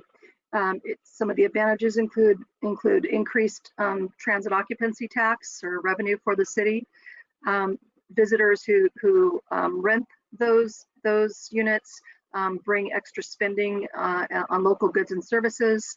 And then there's also additional income from homeowners that maybe rent a bedroom, and we call them bridging their income. So you might have, for instance, a senior that has an extra room and is on a fixed income, and by renting out a bedroom, they bring in that income that helps them self-sustain and stay in their housing. Some of the disadvantages that we looked at was, there's loss of housing stock. So when units are placed for short-term rental, the housing stock is no longer available for long-term rental. It's also an impact on the hotel industry. And then sometimes there can be some incompatibility with neighborhood and loss of community character that some communities experience. And some others are access, safety, just to name a few. Some of the regulatory options for short-term rentals, there's a number of them. And, I would say looking at a city, for example, South Lake Tahoe probably uses all of these options because it's a vacation destination. Whereas a city like Menlo Park, largely the short-term rentals are used by business travelers or folks visiting Stanford. So it's a different environment here. So some of them can include prohibiting rentals, some regulations just to maybe exclude single-family residents or prohibit single-family residents. New ADUs, by the way, are no longer allowed to be used for short-term rentals under the new law as of January 1st. There's quantitative restrictions. Some cities may decide to limit the number of short-term rentals within the city. There's some cities geographically decide that certain areas of the city rentals are permitted, other areas they're not permitted, and that also kind of looks at concentration. There's sometimes operational requirements for management, that sort of thing. Some limit rental periods where they may say that a rental may only be permitted for 90 days in a calendar year, not to exceed. There's sometimes owner occupancy requirements. Sometimes permits are required. where there's inspections of the unit, and then an official permit is issued, and then there's enforcement, sometimes enforcement requirements. So there's a number of them. In terms of regulation and enforcement of short-term rentals, overall, what we find is generally less than about 10% of short-term rental hosts voluntarily register and remit their hotel taxes as required by jurisdictions. In Menlo Park, we do have some short-term rental owners that do voluntarily remit taxes, but that is a smaller number than what we believe there are short-term rentals. Manual compliance for the city to enforce its municipal code is both ineffective and prohibitively expensive for a number of reasons. Those, number one being there's hundreds of short-term rental hosting websites, so listings can occur on a number of sites. So monitoring those takes a great deal of effort. Monitoring the listings is very difficult because as people change the name of the listing or add or remove them, somebody has to be tracking all of that. And also, if you've ever used a short-term rental platform, you often will not be given the address of the short-term rental until you actually commit to the rental and pay funds. So addresses are hidden, so that also makes it difficult to identify the owners of the properties. And then finally, it's very difficult to collect TOT taxes when there is no way for us to verify how often properties are rented and for how much. So the occupancy and the rates. In the short-term rental market, just to provide some industry market context, since 2011, there's been about an 800% growth in the short-term rental market. Airbnb has the largest share of that market.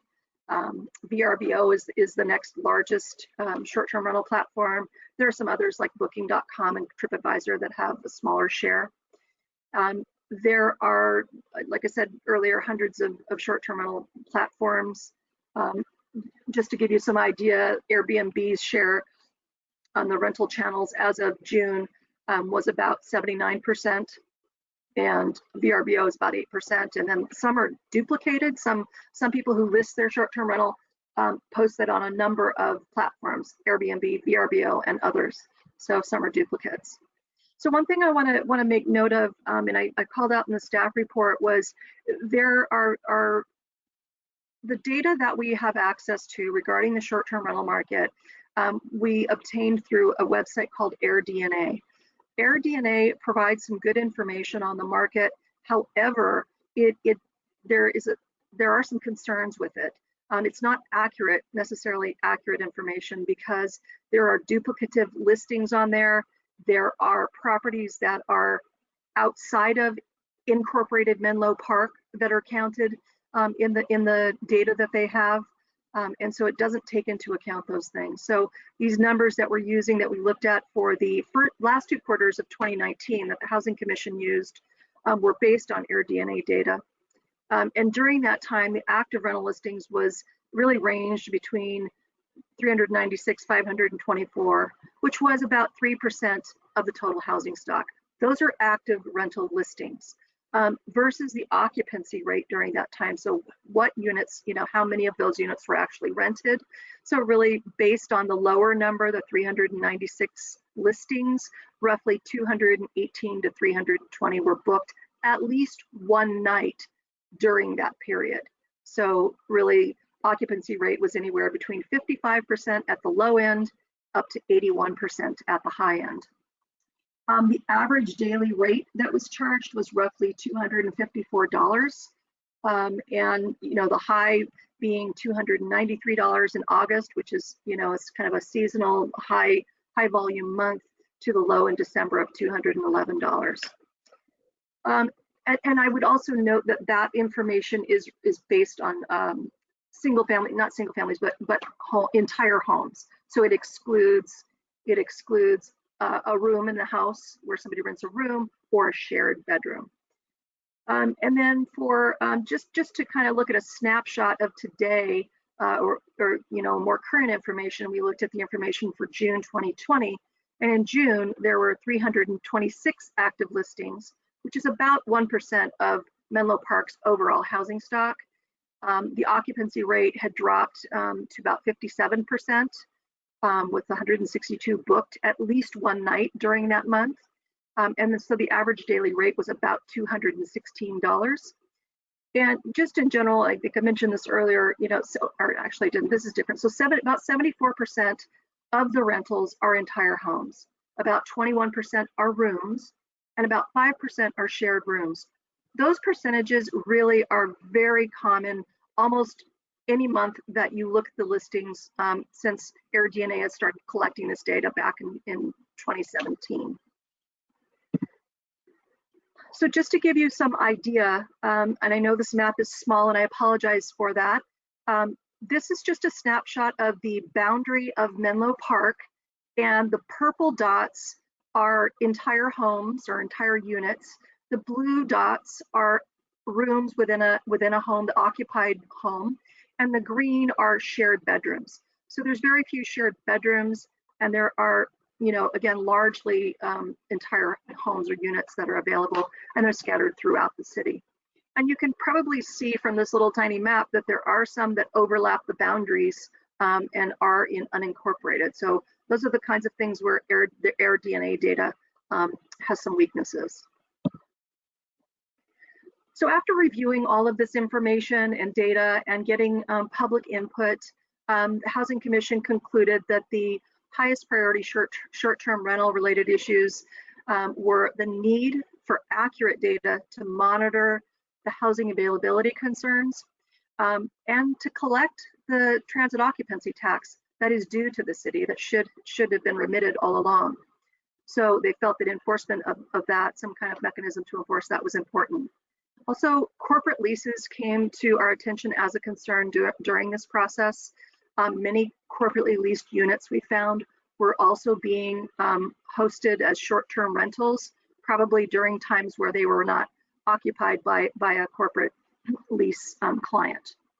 So that is a separate issue, and that kind of deserves to be addressed separately, but that is one of the concerns that was identified, and it relates to housing availability. So the Housing Commission recommended that we enforce our existing TOT ordinance, our municipal code, chapter 3.16, and use a contracted compliance service to help us do that. So currently we don't have staff resources or a mechanism to monitor that compliance, with the exception of hotels who do remit, and with the exception of those small number of short-term rental hosts that do have voluntarily remitted their taxes. So the municipal code requires the registration for a transit occupancy registration certificate for tax remittal. It also requires a report and remitting of quarterly tax report and tax remittance. So the benefits of compliance activation is using a vendor to help the city activate and enforce our municipal code, is that initially we would notify the public of the requirements. It would increase revenue by collection of TOT that we're not currently receiving, and that tax rate is currently 12%.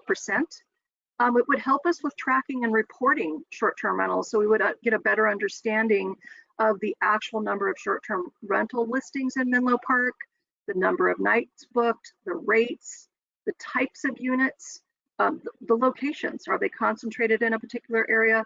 And then also something new that these vendors are collecting is the transition of short-term rentals to longer than 30 days. So a lot of, given COVID and all of the changes that have been going on over the past several months, there are not a lot of, a lot of our larger employers are not using some of their corporately leased units because people haven't been traveling. There's been restrictions on that. So some of those are converting over to longer term, greater than 30 days. So these vendors are starting to track some of that information and can do that for the city, should we decide to proceed in that direction. So some of the compliance services that these vendors provide are very similar. They provide a menu of service options, kind of a la carte, if you will. And based on those, and working with the Housing Commission, The ones that we thought would be most beneficial to Menlo Park would be address identification, so confirming which addresses are in Menlo Park that are hosting short-term rentals, outreach to those that are in Menlo Park, letting them know about our ordinance and asking them to register. They would also do rental activity monitoring. They would audit TOT remittances. So that is to say, if a remittance was provided, somebody registers, a short-term rental registers, and they remit their taxes, these agencies will look at, does that match up very closely to what they see as the occupancy rate? So if there's a big difference, they can reach back out to that that host and say, hey, there's looks like you've rented, you know, the whole month, but you've only remitted half of the month's taxes. So they would look at those kinds of things. And then report generation, which would be really beneficial to the city and to our finance department to understand who's registered, the addresses, and look at the general financial information. The other piece of this is the cost. What's the cost of this versus the revenue and performance? The first year contract, we're asking for a budget of about $35,000 to be approved, which includes the annual contract, which is for most of the companies roughly around $20,000 to $25,000 a year, with a first year $5,000 extra fee to do that address census and the outreach. And we've built in a little bit of contingency there just in case we find that we need a little bit more need to select some more services. But the annual contract we expect to be between $20,000 and $25,000 a year. And the potential revenue, well, that's to be determined. But if you run some of the numbers, you know, of what the nightly rates are, we know that the amount of new TOT taxes that would be brought in would exceed the cost of the annual contract for one of these vendors. And then in terms of performance, all of the vendors that provide these compliance services have either a 90% or greater compliance rate in the first year, and it's generally sustained in the following years, meaning that they get people to register, short-term rental hosts to register, and continue to remit taxes for the ongoing years. So for the use of the new transit occupancy tax revenue, just to be clear, it is recognized as general fund revenue. So it can be used to support city services or activities as City Council directs. The Housing Commission did make a recommendation that all new short-term rental TOT revenue be allocated for affordable housing activities and programs. However, other options might include recommending that a percentage of the new TOT revenue be allocated for affordable housing activities and programs. An option could be to also reimburse the general fund for the initial cost of the contract, and then going forward to budget and pay for the annual compliance services contract. So with that, the proposed actions that are recommended is that the council appropriate the $35,000 from the general fund unassigned fund balance for fiscal year 2021 for a short-term rental compliance contract, so that the enforcement can be activated, and to consider the new transit occupancy tax revenue that's derived from the short-term rentals be allocated to affordable housing activities and programs, reimbursement of general fund for compliance contract, or any other uses that council directs. So next steps, if the council provides direction to approve these recommendations tonight, next steps would be for staff to select a vendor and execute a contract for compliance services. And also to note, staff would also need to review the zoning code definitions and amend those as necessary. The current definition of hotel in the municipal code includes homes and apartments, which are inconsistent with the zoning code. So we would need to do a little bit of cleanup around that. We would also then review data. If we did enter into a contract, we would review the regular data that would be provided to the city, and we would return with that information to the Housing Commission and City Council and propose providing periodic updates, initially maybe at 6-month intervals on the progress. And then we would also look to gather more information on corporate leases through that reporting process to bring back for any future discussion. So with that, will conclude, and I'm happy to answer any questions. Thank you, Ms. Kaufman, for the presentation. Does anyone on council have any follow-up questions before we take public comment? Councilmember Nash? So I know that the visitor actually pays the tax, but how is it collected? Is it collected by the homeowner, it sounds like, or by the Airbnb owner, and then it has to be remitted, is what I'm gathering from what you said? Yes, so under the current municipal code, it's on the short-term rental host. It's their responsibility to collect the tax and remit it to the city. So that would be how it currently operates, and that's how it would operate even with a compliance vendor. However, they would be registered, and we would see more of that tax collection. So it shouldn't cause rates to go up. It's just an additional tax that goes in addition to whatever the rent is. One of the questions I've had from a resident is whether this is going to push rental rates up.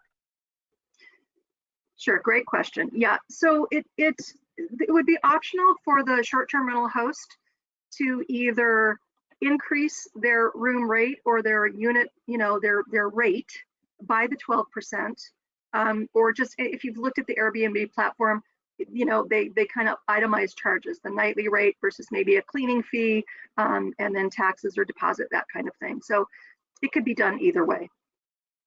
It's up to the host. Thank you. And then do we have any policy on corporate leases at this point in the city? No, we do not have anything on corporate leases currently. We do know, and our city attorney she's watching, she has more information about this. We've been doing a little bit of research, and she did find some information that the city of San Francisco either recently adopted or is in the process of adopting a corporate lease regulation, and they are already being sued for that. So they are the only jurisdiction that we're aware of. I reached out to our partners throughout San Mateo County, and none of them have corporate lease regulations. Thank you.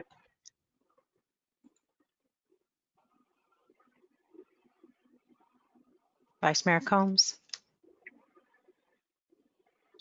Yeah, thanks for the presentation.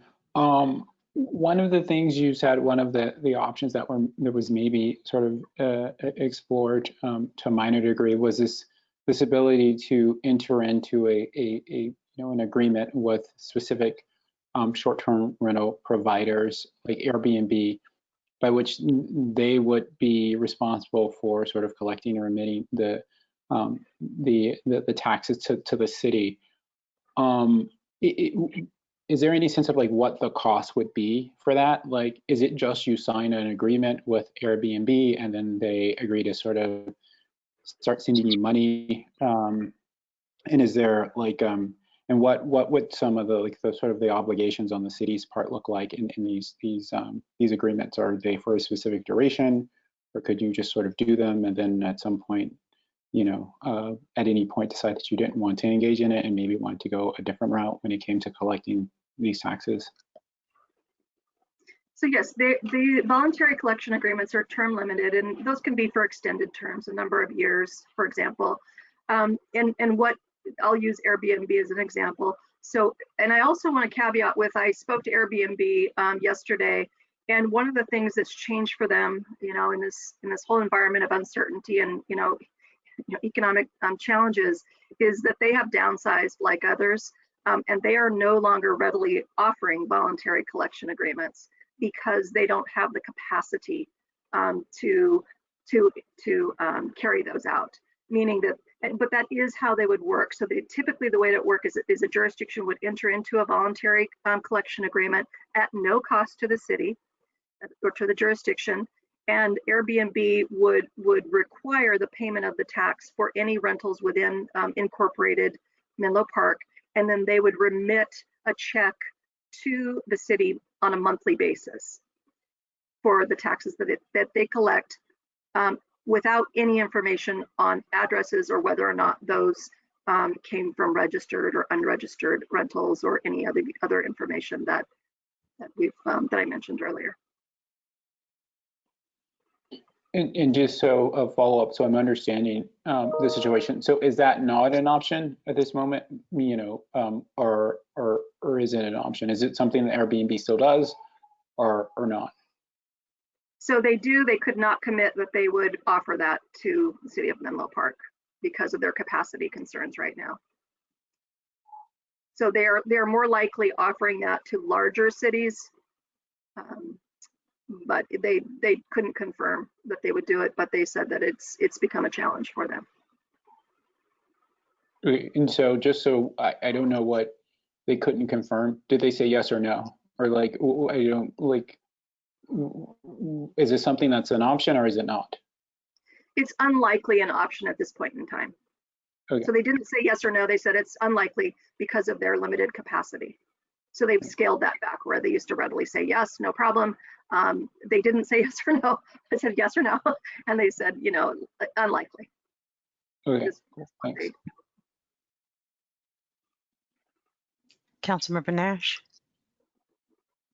Can we bring up the slide again of the data that you wanted, that the Housing Commission recommended is collected? And can you explain which of those, if we went just like with the Airbnb option, if it was even available, which of those items would be available through that? Sure. Bring that back up.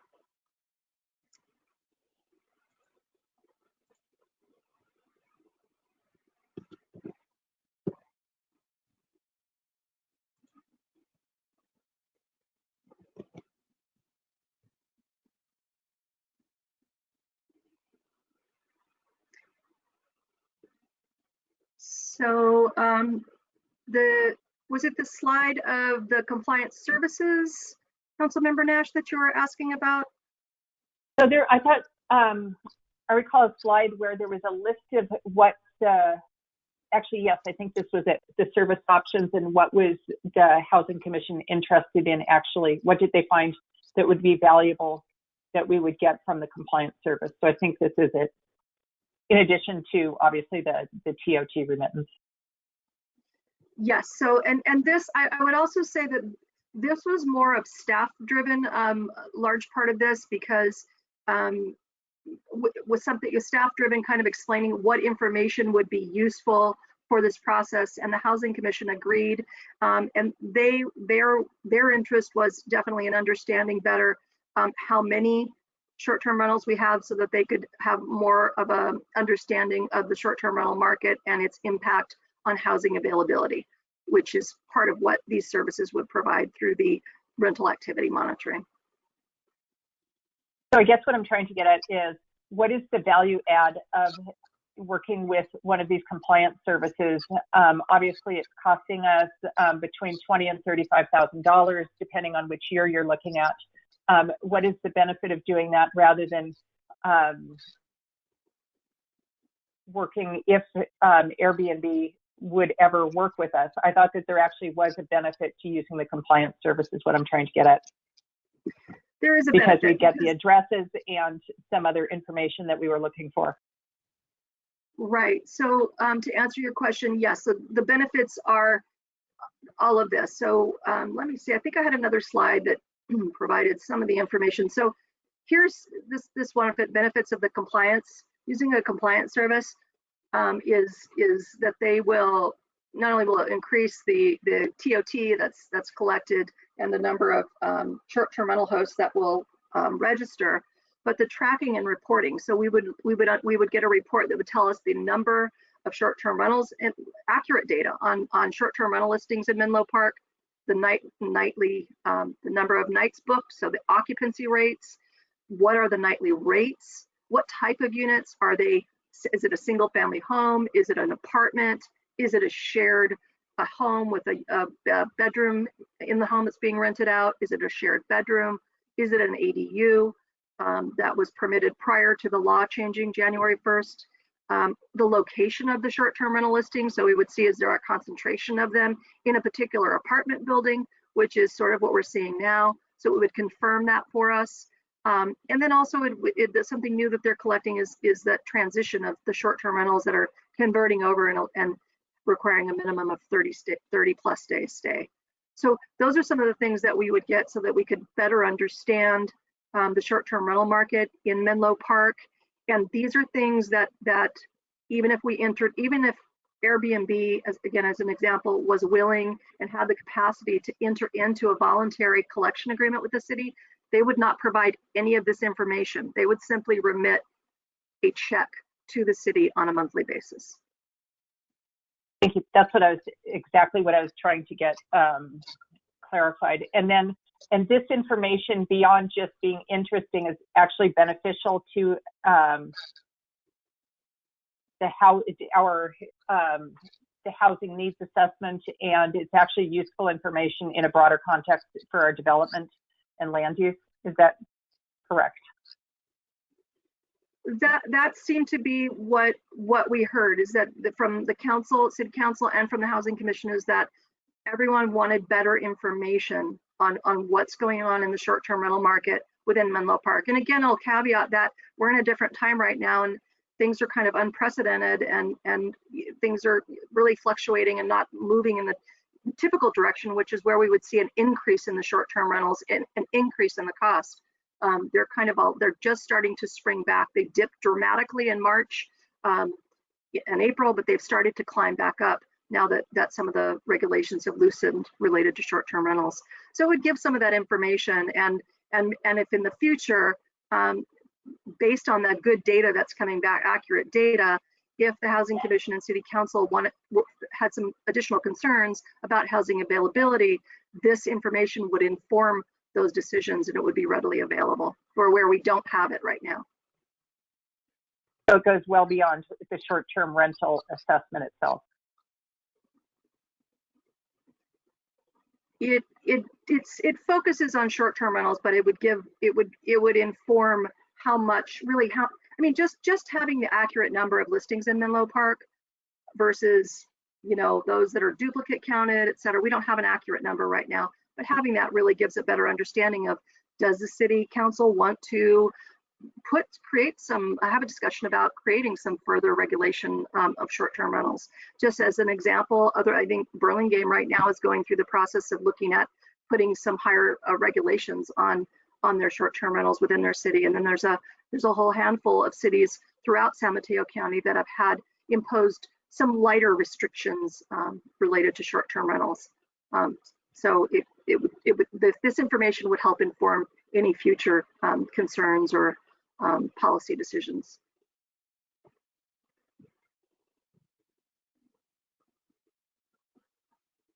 Thank you. Are there any other questions for staff?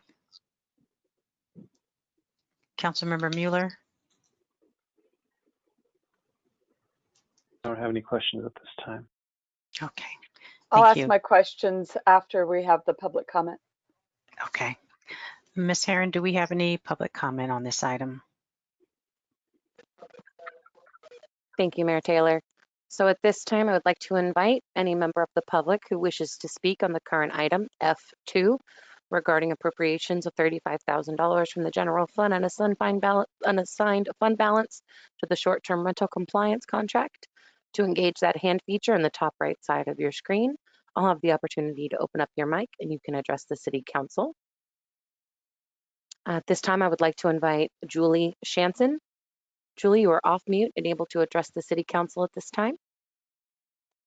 Thank you, and thank you, council members. I think more knowledge is a great thing, and I would welcome the city's investigation of what the short-term rental market looks like, with the caveat that residents wouldn't be unduly harmed by any use of the tax that would, I guess what I'm trying to say is I would like to see corporate apartments and professional property managers that manage over a certain number of sites be required to remit TOT and not necessarily someone who is only making their mortgage by renting out a room. I think there's a very different situation in someone who needs extra income and is property rich and cash poor than in a company that's doing it for a business. So as we investigate what the short-term rental market looks like here in Menlo Park, it makes sense to then seek other public comment to understand who indeed is profiting and how much, and whether or not these taxes would be unduly burdensome for some of the folks who are using this as a source of revenue. Thank you. Thank you for your public comment. So this is the last call for any raised hands on item F2.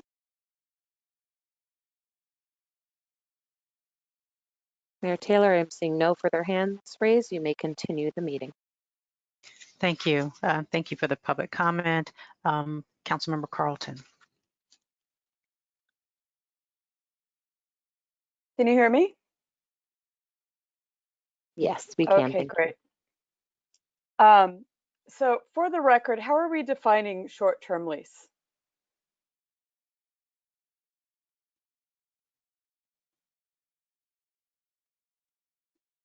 What time period? Sorry, I was having a little technical difficulty. So short-term rentals are defined as less than 30 days in our municipal code. Stays of less than 30 days. Okay. So in here, in the staff report, it talks about how they're more than 60 days isn't considered a six-term lease. Ask. Sorry, I'm taking this off so I can speak more clearly. Can you hear me? Okay, great. That 60 days isn't considered a short-term lease, as this is providing a foundation for successful companies. So I found that discrepancy in there. And I guess I get back with, I spoke to someone at Airbnb, I believe it's the same person that staff spoke to, and they were telling me that they are, I shouldn't say too dramatically, but really going through the floor. The number of people renting, not surprisingly, is going down. Some things still are rented because they've been rented previously, but they're really struggling, and that's why they're not offering the great services that they used to have, and that's why they're cutting back, because they're afraid and they're struggling too, and they don't know when COVID is going to end and it's going to come forward. And so I looked into this further, and I found some really great reports that were put out recently by the California League of Cities, and they did one 2017 as well. And they talked about some really interesting things in terms of how Airbnb actually can keep people in their home rather than pulling people out. And they talked about how it's the not only the house rich, cash poor individuals, it's the people struggling that rent out the rooms. And sometimes it appears to be a house that is for rent that no one's living in, but actually they're apartments as well as full houses for people to go and stay with their family, or they go to Tahoe, or they move out to be able to rent out that house. And in order to keep it, particularly when they're having trouble with jobs and some of the things that we see right now. So it's very easy to look at things on the surface and say, oh my God, that's a house that someone else could be living in, when actually it looks like a house being rented out, but it is a house someone else is living in. And it's just simply not as simple as it appears on the surface. And I think we've all spoken to some of the elderly people, well, maybe you haven't. I've spoken to some people who have built secondary dwellings so they can move into the secondary dwelling in the back to be able to rent out the house. So there's so many different permutations of how this works and how it actually can help people bridge when they're really struggling in the time of COVID or whatever with their job. It helps people bridge when they're students. And I'm wondering, what is this what is this that we're solving when we talk about, have we had neighbors complaining about this? Because I have an Airbnb house kind of catty corner from where I live, and I haven't had any problems with them, and I haven't heard anybody complaining. So I'm wondering if we're not taking some of this from hearsay from other areas. And so as I look at this, part of me thinks, yeah, you know, I'm always interested to find out what's really going on, because the air DNA is kind of infamously useless almost in terms of the numbers that they double and triple count. They apparently have been caught doing things like, if the same house is rented out, normally 1 bedroom, but when the family goes to Tahoe, it's the whole house, that house is counted as 2 units rather than 1 unit. So as they say in the staff report, we just can't trust these numbers. From what I've looked into, and I've actually looked into this and tried to see how many, and there's no way we have that many houses that are units that are being rented. I know some of it's being counted multiple times. I just don't know how much. But I guess my fear is to answer the question that Bessie asked, yes, they're going to pay more. Whether you tack it on the end or you put it in the front or whatever, if it goes up 12%, the person's paying 12% more. And are we taking people who would be staying in Menlo Park and having them stay in an alternate place in county or in Palo Alto and in another place? Because 97% of the money that people get for renting out that room stays with that person. That's money that we're bringing into our economy and helping our residents. Those are people that are staying in Menlo Park and probably eating in our restaurants as well. So for all the people that come in and stay in Airbnbs, it's helping our economy on the what they're actually spending level, and it's also helping our economy on being able to support the people and having the money stay here instead of having them stay in a hotel where the money goes to Hyatt or whatever national or international hotel chain there is. All due respect to our 1 or 2 local hotel owners. So as I go through this, yeah, it would be interesting to get real knowledge, but I don't think we're going to, I don't know, I don't believe that we're going to get the money back. I think that we're going to pay tens of thousands of dollars for the information. And I worry that we're going to hurt people in the interim who are struggling right now to keep their homes by making it more difficult. And kind of a case in point, even our hotels, we've put off the TOT on them because we've recognized that people aren't staying in the hotels. Why do we think that people are staying in Airbnbs when we know for a fact they're not staying in hotels? They're not. So I guess as I'm talking this through, I'm not against doing it. I'm not against getting the information. I just think the timing on this isn't right. I think it's adding extra work and extra stress and extra financial stress when everyone is struggling right now. And I think in the future, this might be something interesting to do, but I deeply worry that right now is just not the time to do it. And I'd like to have it thought out more with real numbers that we have in the COVID time, because most of this was based, actually 99% of this, it looks like, was based on 2019 reality.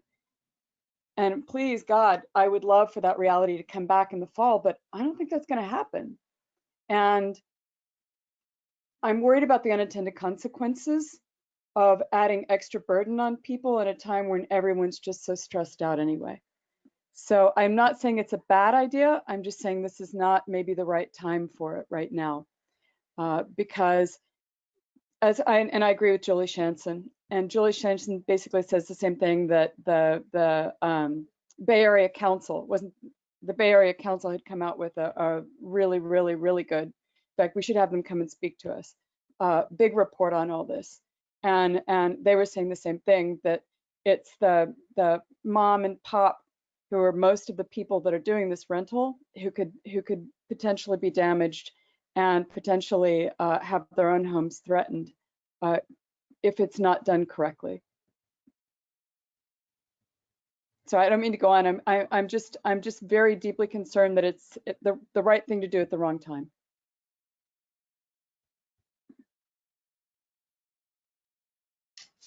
Thank you, Councilmember Carlton.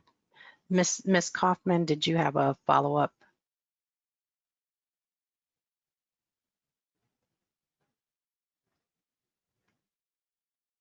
I certainly hear Councilmember Carlton's concerns, and I think staff had the same concerns. Is this the right time?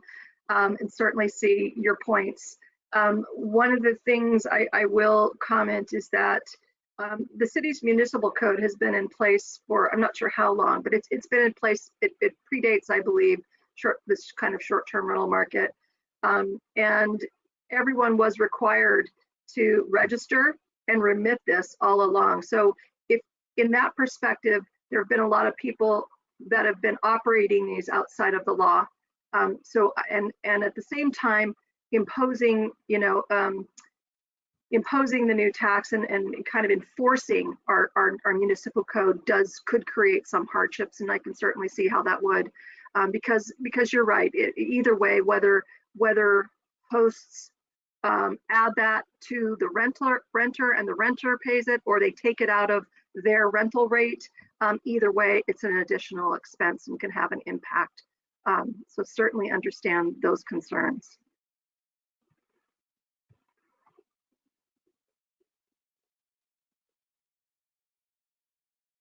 Councilmember Carlton, you're on mute. Sorry, I'm making great points all to myself. Excuse me. When I was geeking out doing the research with the Bay Area Council, who, by the way, has a fantastic housing gentleman, there are also a lot of legal issues that come up with the Stored Communications Act, and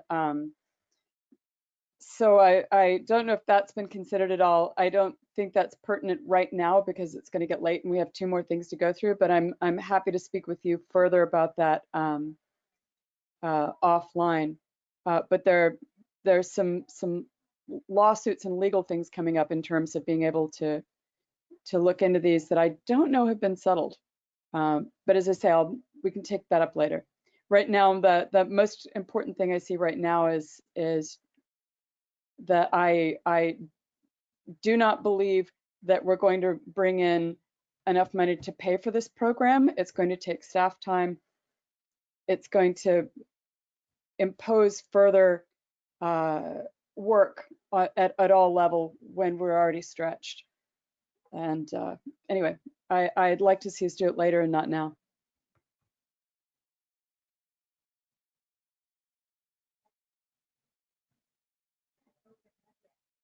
Thank you, Councilmember Carlton. Councilmember Mueller, did you have any questions or input on this item?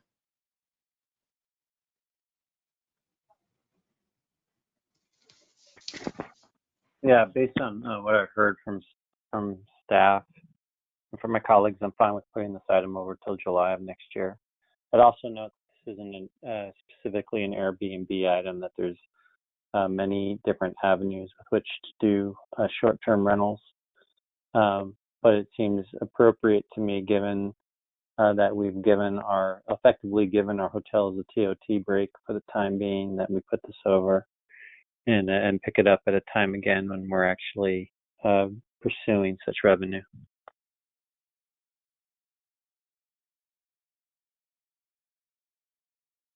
Thank you. Vice Mayor Combs?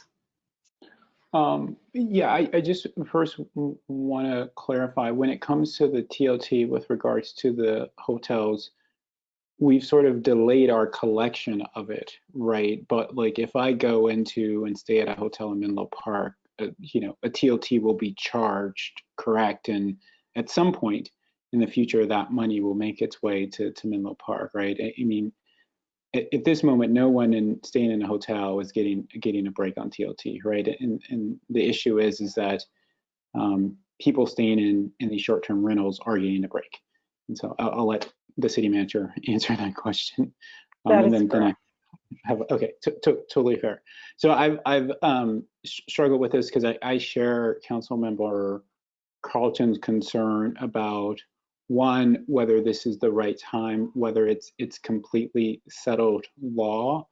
But at the same time, you know, I'll admit I'm less concerned about the impact on people who are renting it out and you know what that might do, because this is a tax. They've taken their residence or a part of their residence and they've turned it into a hotel. And based on city ordinance, we have rules and regulations and collect taxes if you're operating as a hotel, and these people are operating as a hotel. And so if they've done it for years without having to pay that tax, which they are obligated to pay, if now the fact that they may have to pay that tax causes a burden, I'll be very frank, that is of no concern to me. What I would say is that you should have been following the rules from the very beginning, and you should have built into whatever it is your income stream for the month an appropriate amount for paying taxes. And if you didn't, then you know, that's to be quite frank, isn't my problem. And if you're harmed by that, then maybe you should follow the rules. And so that's where. So my approach is less from the impact, but more from is this the right time from a resourcing perspective on our end? And that's what I am struggling with. And so if there is, two council members have already expressed a desire to hold this off. And so I would very much be interested in hearing from others to see if there is that consensus to move on. I will say, and I just want to sort of, in deference to the Housing Commission, right? This all started off as an exercise to actually further regulate this, right? And really as an effort to target the scenarios in which you know, apartment and houses had been, you know, which were built and understood to be and zoned for residences had been turned into hotels, right? And so this was in thereby having an impact on the affordability of housing units in our community, and that they got the feedback that something on the level of, you know, sort of a ban might not be a bridge we feel we want to cross at this moment, right? But that the real issue was that at the heart, this was about taking housing units out of, you know, off the market as housing units, and that was something we certainly didn't want to give a pass to. And so the Housing Commission sort of evolved their approach to this initial effort of, you know, well, let's rightfully get the taxes that are due to the city. And so I am concerned that at this moment we seem to be then telling the Housing Commission, in that very, very watered down, this very, very watered down effort versus what they started with, that now we're also saying again, like, oh, well, we're going to push that off. And so I, you know, I just want to say, you know, if this is something that we decide not to pursue, I want everyone on the Housing Commission to know that, at least for me, it's definitely something that, like, I support. And I think that they, you know, and I very much value all of their work and effort that they put into this. And I definitely think it's the right direction. And it's just that sort of, you know, I think we have to admit that COVID-19 has changed everything, right? And so we just are looking at things in a slightly different lens. And so with that, I'll sort of, like I say, I share the concerns, but you know, mostly interested in seeing where my colleagues stand on this. Madam Mayor, may I respond? Yes. Yeah, I would just say to Councilmember Combs and my colleagues, I too actually am very grateful for the Housing Commission's work on this. And I do think that there is going to be a time that we need to implement this. And for me, the issue is not if, it's just when. And so when we started this, we gave we gave clear direction to the Housing Commission that we were interested in this work. And also, and as brought up by Councilmember Nash, very interested in this work, also specifically as it related to corporate rentals. I think the issue that I struggle with personally, and that's why I'm looking at the one question, is just the effect COVID-19 has had on so many households in our city. And that's the, you know, God bless you if you can get someone to take a short-term rental in the city right now. I think it's probably a difficult thing to have happen in the city. And it's just, you know, with that being the case, you know, are there other things that we can be spending our time doing and then come back to this very good work? Because candidly, you know, I think there are other things we can be doing to promote housing in the city and that we would probably want our housing staff working on and getting ready for that next housing element. And also dealing with homelessness as we are dealing with in the city presently. But so for me, it's not a question of whether this is worthy. It is worthy, and it definitely is going to have a time. It's just whether or not it's the best moment in the middle of the COVID-19 pandemic to be pursuing it. Thank you, Councilmember Mueller. Councilmember Carlton? Yeah, I just wanted to clarify that I agree with Councilmember Mueller and Combs. And I really want to thank the Housing Committee and staff for the work that they've been doing on this. I know it's not an easy thing to tackle, and there are a lot of moving parts, and COVID has certainly made it that much harder. I'm concerned about what my colleagues have mentioned before, and just wanted to take the note to say, it is good to have this information. It is good to move forward. I'm worried about the timing, but I don't want them to feel that we don't appreciate the hard work that they've put into this.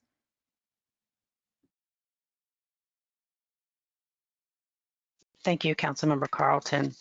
And I have a couple questions for Ms. Kaufman. And I do not remember seeing this in the staff report. Is if there's a current, if there's an ordinance, are we collecting any fees? I believe you said there were some people who voluntarily registered. Are they voluntarily paying?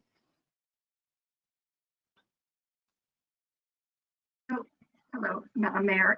Yes, so, and I received some information from our finance department. We have about 12, looks to be about 12 homes with, you know, single addresses that have registered, voluntarily registered, received a tax registration, and are voluntarily remitting the TOT taxes as required.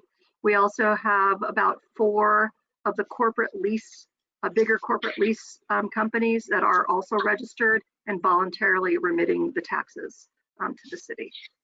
Okay, thank you. I think my biggest concern are the corporate units.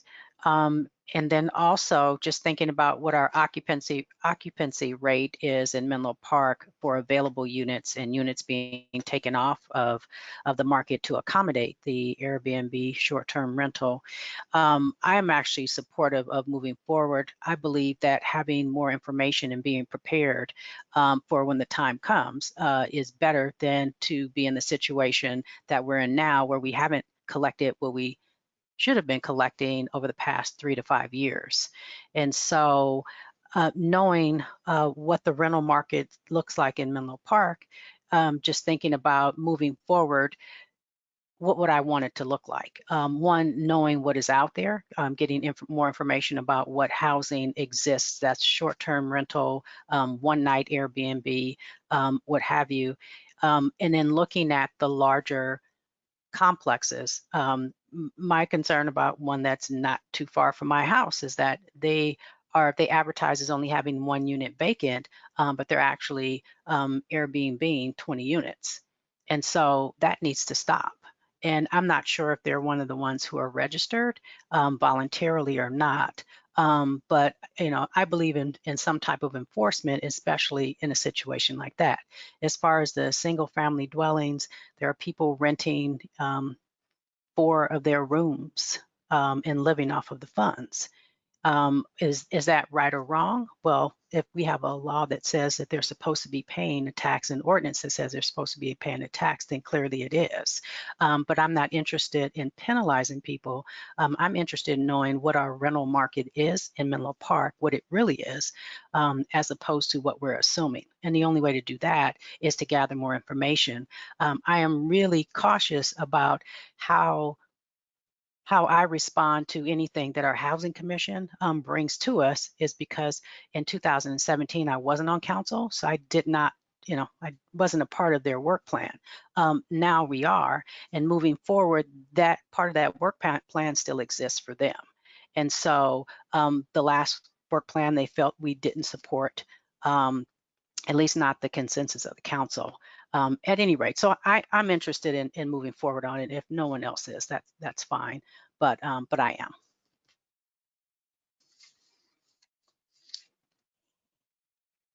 Councilmember Nash? So I am also interested in moving forward on it because I think it will give us information which will be beneficial when we move into the housing element and do more on our housing. I am also concerned about the timing, as I think as we all are, and just the impact that I think some of the cases that have been discussed, I believe, are actually, for example, I know and several of our elderly residents who are renting rooms, but those rooms are not short-term rentals, so they will not be affected by this. And as I was thinking about this, it is possible that they no longer have the Stanford students living there, so perhaps they will be thinking about short-term rentals. But I think that we'll get quite a bit of information. When I was campaigning, and just on one other point, and that's on the safety, when I was campaigning, I had 2 long conversations with residents, very honestly, near Hillview, who were very concerned about some short-term rentals in their neighborhood. And not that anything had happened, but they have young kids who are out and about in the neighborhood, and with a short-term rental, in one case nearby, in one case next door, they were just more cautious because they were there were people coming in and out of the neighborhood who they were not as comfortable with because they're short-term, and also just as far as the traffic through the neighborhood was also a concern there. So I would be in favor of moving forward on this and then reviewing it in some period of time, presumably a year, to see whether or not it makes sense to continue it.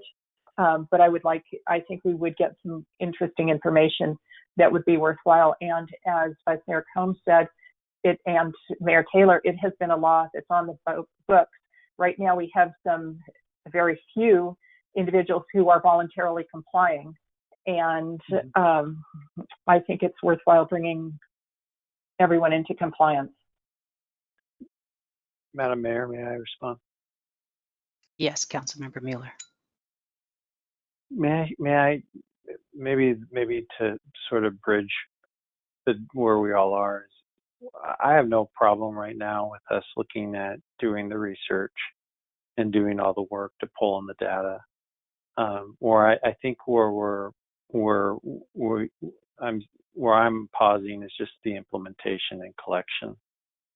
And so I'm perfectly comfortable with moving forward tonight and joining the council majority on saying that we'll go ahead and collect the data and move forward. But what I'd like, is that it will come forward back to us before there's any implementation on collection. So that's really where I just don't want that. I would like to have a further discussion on the timing of that. In Councilmember Mueller, if I can ask you a question real quickly, and that's based on the that collecting that data costing $35,000, right? So you're still comfortable with sort of, because as I understand it, you engage this third party, right? You pay them $35,000, but before, and so we have them do that part and we pay them, but before there's actual sort of implementation, if this is something that comes back to council.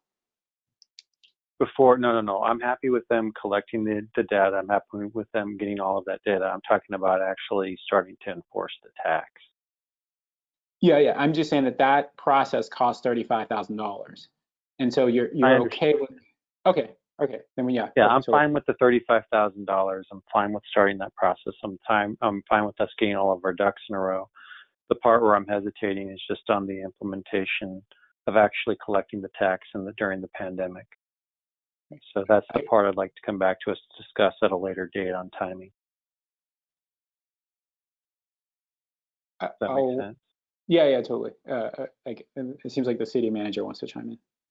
Well, I just want to make sure I understand. So you want us to go forward with the consultant, but not to collect the tax, which is in contrary to our existing ordinance. So Not maybe until we've had a chance. Not no, until we've had a chance to discuss it. Yes. Okay, so I would just want the council to include that direction in the motion. That you don't want us to enforce the TOT for the small businesses. Or for anybody who would be covered by this. So I think the issue, Starla, is that it's the enforcement mechanism. Right now, the city is not pursuing an enforcement mechanism. Isn't that correct? Yes. I'm sorry, I didn't. The city presently does not have an enforcement mechanism in place for this. Is that correct? We don't have a data collection process or but registration. We also have, right, we don't have that. And we don't have an enforcement mechanism in place where we're actually sending out the notice to folks to pay the tax, right? Well, we don't know who's using Airbnbs. So that's really the concern. We will know, and we will not be enforcing our own ordinance. So I guess maybe the city attorney should weigh in on that. No, wait. I'm assuming that when we get done with the consultant, that there's going to need to be a procedure put in place, a mechanism where we have staff assigned to it. We have legal notice that goes out to people.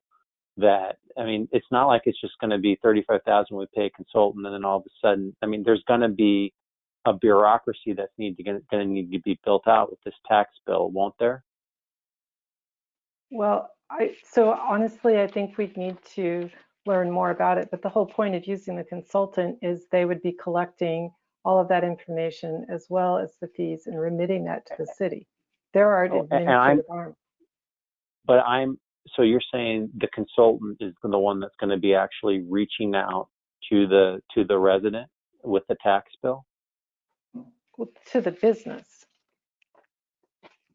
To the business. Right. Who is the resident? Yeah. In some cases, it's a resident. In some cases, it's a corporate entity. In most cases, but so right now, what we're saying is that we're going to have the consultant collect all the data. So tonight is what we're approving the consultant collecting all the data and then proceeding with sending notices to people to pay the tax. I think. Or are we just saying collect all the data? Well, I think the purpose of tonight's item was to authorize an appropriation to select a consultant who could administer the entirety of it, including the collection of the tax, as required by our existing ordinance. So this would never come back to us again. It would we would expect the consultant would start work and then start collecting those taxes. I think the intention was to bring it back in about a year to provide you with the results of what we've learned. Okay, but is it to provide us the result of what we learned and to tell us how much money we've made in taxes, or is it to tell us what we've learned? And how much, well, that would include the money from the taxes. Okay, and so that's the point that I'm trying to bifurcate and say before that consultant actually starts collecting the taxes, because it's a two-part system for them too. They're going to go through all the work of identifying where these folks are and, you know, how much of that is build up before they actually start sending out notices to people that they have to pay us. I'm going to defer to the city attorney. Miss Silver.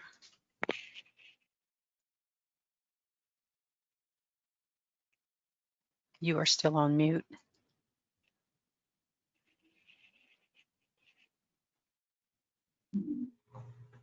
Thank you, Judy. So I think the difference with respect to this particular tax is that it is a self-reported tax.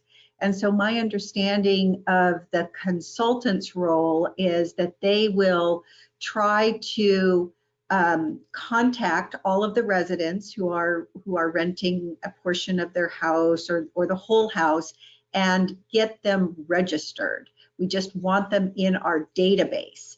And then our ordinance requires that the homeowner pays these taxes on, I think it's a quarterly basis, and they self-report the tax. I don't think that our intent, and Rhonda can correct me if I'm wrong, is that the consultant will be banging on the door every quarter, you know, collecting the tax. It's really, I think the first year of effort is just to find out where the stock is, and then have people register so that we have a database.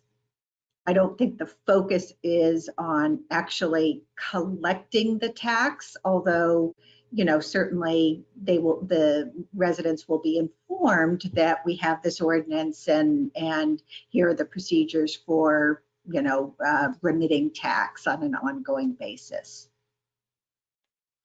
And so that's obviously very different than other forms of taxes, like our UUT is, you know, that the city actually has a billing process where, based on the consumption of the water utility, there will be a tax bill sent to the residents.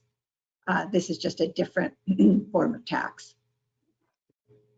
So my confusion is in the nuts and bolts in this is that, so if I'm, let's say I'm, you know, I have a Airbnb or I have a, you know, whatever, you name the company. I have a short-term rental in the back of my house. And so this consultant company is going to contact me and say, hey, you need, we're asking you to register with the city because we think you have one of these. And then it's on me to register with the city, and I will or I won't. And then what happens if I don't? Maybe we could have Ms. Kaufman come back on and answer these detailed questions. Yeah, these are great questions. Thank you.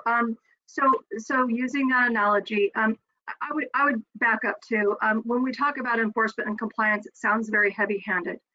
These vendors send out a very courteous letter to hosts. So the hosts, once they verify that there's a short-term rental and you have it in the back of your house, they would send you a letter with a picture, with an image of your posting on the short-term rental platform so that you see it, and you know, like, oh, okay, they see it. And they would say, you know, the city of Menlo Park, you know, has a municipal code that requires short-term rentals to register. Here's how you can register, you know, please do, and then would just give them the requirements. We would be very liberal. Any kind of enforcement action, true enforcement action, where we would fine somebody or look to impose some kind of fine for non-compliance, that is way down the road. So that would, if somebody chooses not to register, they would, maybe they get a letter, they might, and they don't register, and the short-term, the vendor sees that, they would get a second letter reminding them, hey, we sent you this letter, you know, you need to register, etc. So they would just get a series of letters reminding them that they need to register for at least that first year. If after the first year, when the data comes back, if we find that there's not a good percentage of the short-term rentals that we are aware of that haven't registered, then we would bring that back to City Council to look for direction on any type of enforcement, you know, further enforcement of that. So the vendor would not be, you know, kind of like somebody used earlier, it's a voluntary payment, and it would be up to the host to register and remit those taxes, and that would be done through a web portal. So that wouldn't be done by staff in-house. The vendor has a whole web portal. They have a website. They make it very easy for people to register, get a registration number, easy form to fill out, an easy place to remit their taxes. So that's I just wanted to clear that up a little bit. It's not a heavy-handed enforcement, and I know the compliance and enforcement words sound like they are. So well, I hope that helps. But I'm just trying to understand the nuts and bolts, and I appreciate the explanation, Ms. Kaufman. But so now I understand that we're going to send a series of letters, but if they don't comply, then we're going to revisit as a council in a year what we're going to do about those who don't comply. But now I'm in my scenario, okay, I have complied. So I'm one of the folks who does comply. I go ahead and I say I'm going to pay this tax. Does that mean that I need to pay the tax every time someone rents the room, or do I pay it at the end of the year and it's up to me to keep a tabulation of it? And then is whatever I pay in any way audited by the city or by any entity to know whether or not I'm actually paying the tax of what I actually rented out? Sure. So our municipal code states that the payment of the TOT taxes are required to be submitted quarterly, on a quarterly basis. So on a quarterly basis, you would fill out, if you had a short-term rental, you would fill out this online form and you would remit the taxes on a quarterly basis. If we use a vendor, the vendor would, I mentioned this during my presentation, would do what's called auditing. So they would look to see if there is maybe a short-term rental who they see looks like they're maybe renting almost every day of a month or almost every day of the quarter. But that rental maybe only paid a smaller amount that doesn't look like they paid the right amount. They would audit that and call that to our attention and kind of monitor that and do some further investigation. And then going back to your initial question of any kind of true enforcement action or any kind of fine, that would come back to City Council for policy decisions on how to handle that going forward. And I'm aware of other cities who have implemented this, and I know it's taken, again, the compliance rate is typically about 90% in the first year, just by sending out a notification that a city has the ordinance. And most people just don't know. And once they know, most people get registered and pay the tax and collect the tax and remit it. But there are still a handful that don't, or that don't remit the proper amounts. And so these vendors would have those the ability to kind of monitor that and provide that information to the city, and the city could do with that what the city wants at some point in the future. And then the last question I have is really sort of an equity question, and it goes back to the fact that, to Councilmember Combs' points, while we're not giving our hotels a TOT complete break, we are allowing them to wait to pay us for some period of time. I think we've renewed it again, and I can't remember how much time we've renewed it.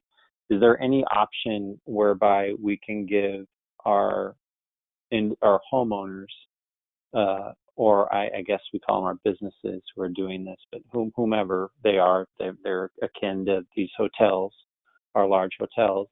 Is there any option where we can work with the vendors just to sort of have a running tab without collection, similar to what we're doing to our large corporate hotel entities?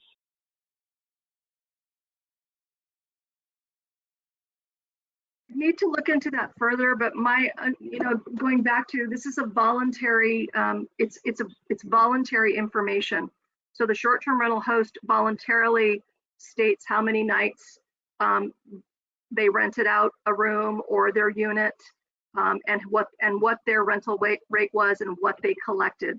So that's just something that the vendor would kind of be auditing or monitoring. And I think Ms. Silver is back on, and maybe she can help with this, answer this one. Yeah, but I mean, respectfully, I'm not comfortable with putting our small business owners, who I guess is how we would call these entities, in the position where, because we're not willing to give them a TOT break like we are our large corporate hotel owners, that we're putting them in the position to either underreport or not do something voluntarily that they're required to do by law. So I'm really curious if there's a way that we can treat both business owner with the same level of equity, such that if we're giving one a break for repayment later, that we can do it to the other small business owner as well. Thank you, Councilmember Mueller. So my understanding of the resolution that you adopted earlier, giving hotels an extension period to pay their TOT, is that it would equally apply to the Airbnb operators. The reason for that is that we define hotels under our TOT ordinance broadly to include not only the traditional type of hotel, but also apartment and single family home rentals. So we'd have to take a look at that resolution that you adopted in terms of the wording, and if it for whatever reason did not capture the Airbnb model, we would of course bring it back to you for further action, but I think it does. Okay, that would need to be explained to these vendors then, that in their, because it may not, I don't know if it's within their vendor business model, they're going to be notifying folks, but not obtaining collection and instead running running a tab for as long as we continue these resolutions with respect to these TOT businesses.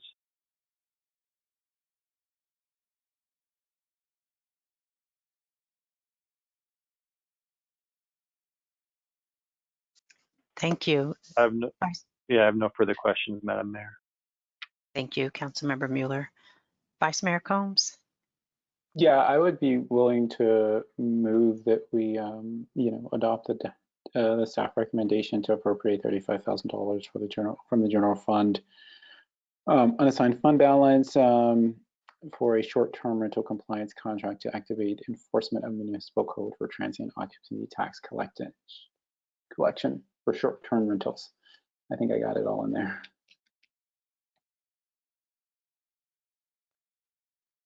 So I do have a motion on the floor, and it looks like a second by Councilmember Nash. Is that correct? Okay. Can you repeat the motion, please? So the motion by Vice Mayor Combs is to appropriate $35,000 from the general fund assigned fund balance for fiscal year 2020-21 for a short-term rental compliance contract to activate enforcement of municipal code for transient occupancy tax collection for short-term rentals. So it is as presented by staff. So with the motion by Vice Mayor Combs and a second by City Council Member Nash by roll call vote, City Council Member Carlton? No.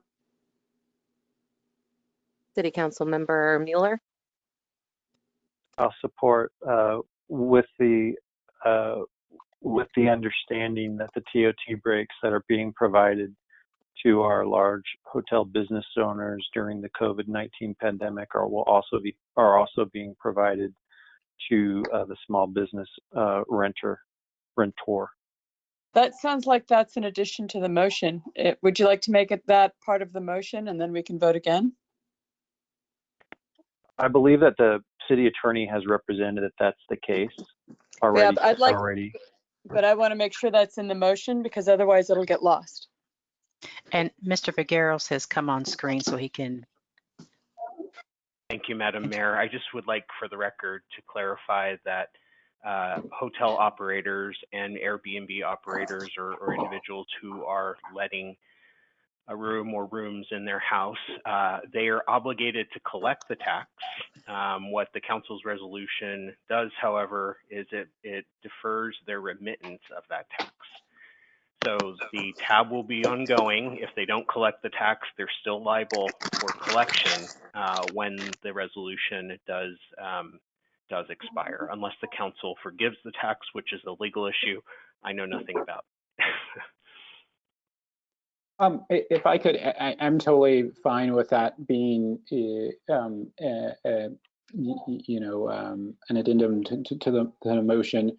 My only thing is that I do think there are different relationships going on. With the hotel TOT, we actually enforce it, right? And hotels know that we will enforce it.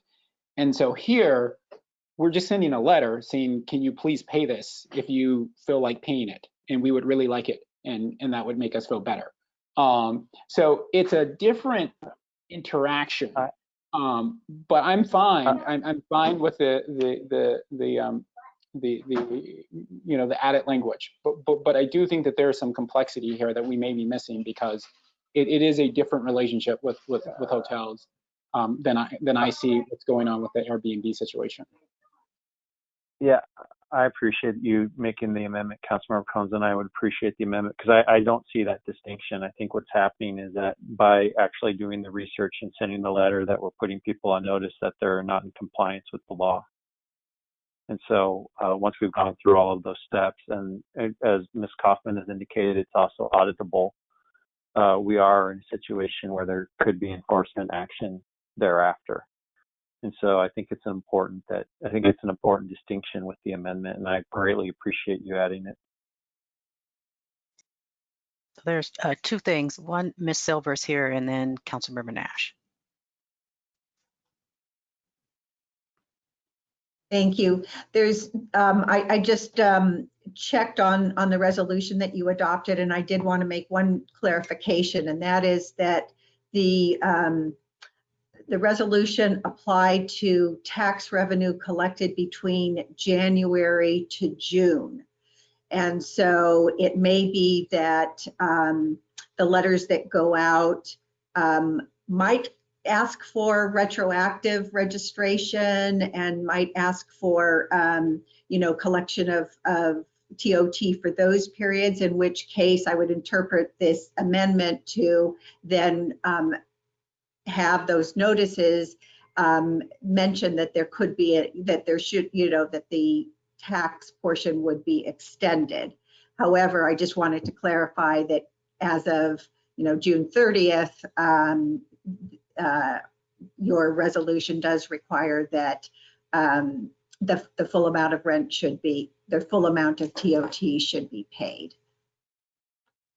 and that there is no extension for the period post June 30th.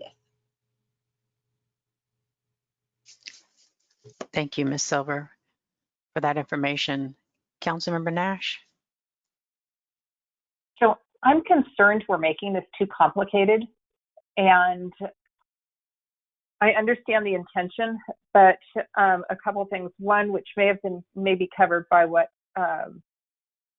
City Attorney Carl Silver just said, but by the time they actually collect all the information and send out the letters, it's going to be past whatever the date was that we are, well, I guess we were only forgiving until June 30th. It's past the date now.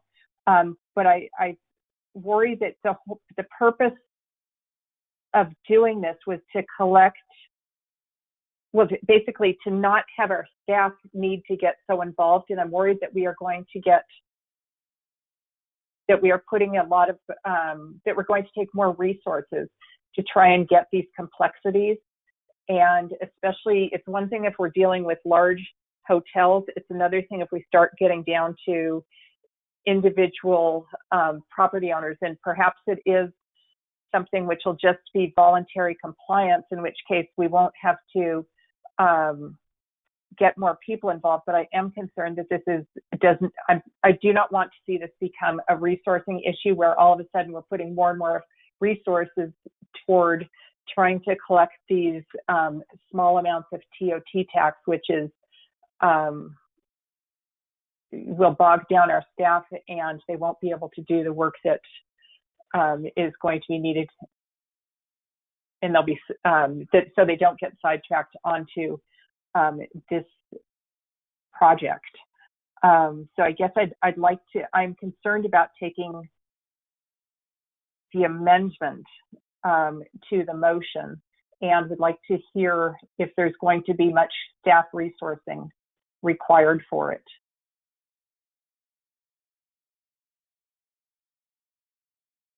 Vice Mayor Combs?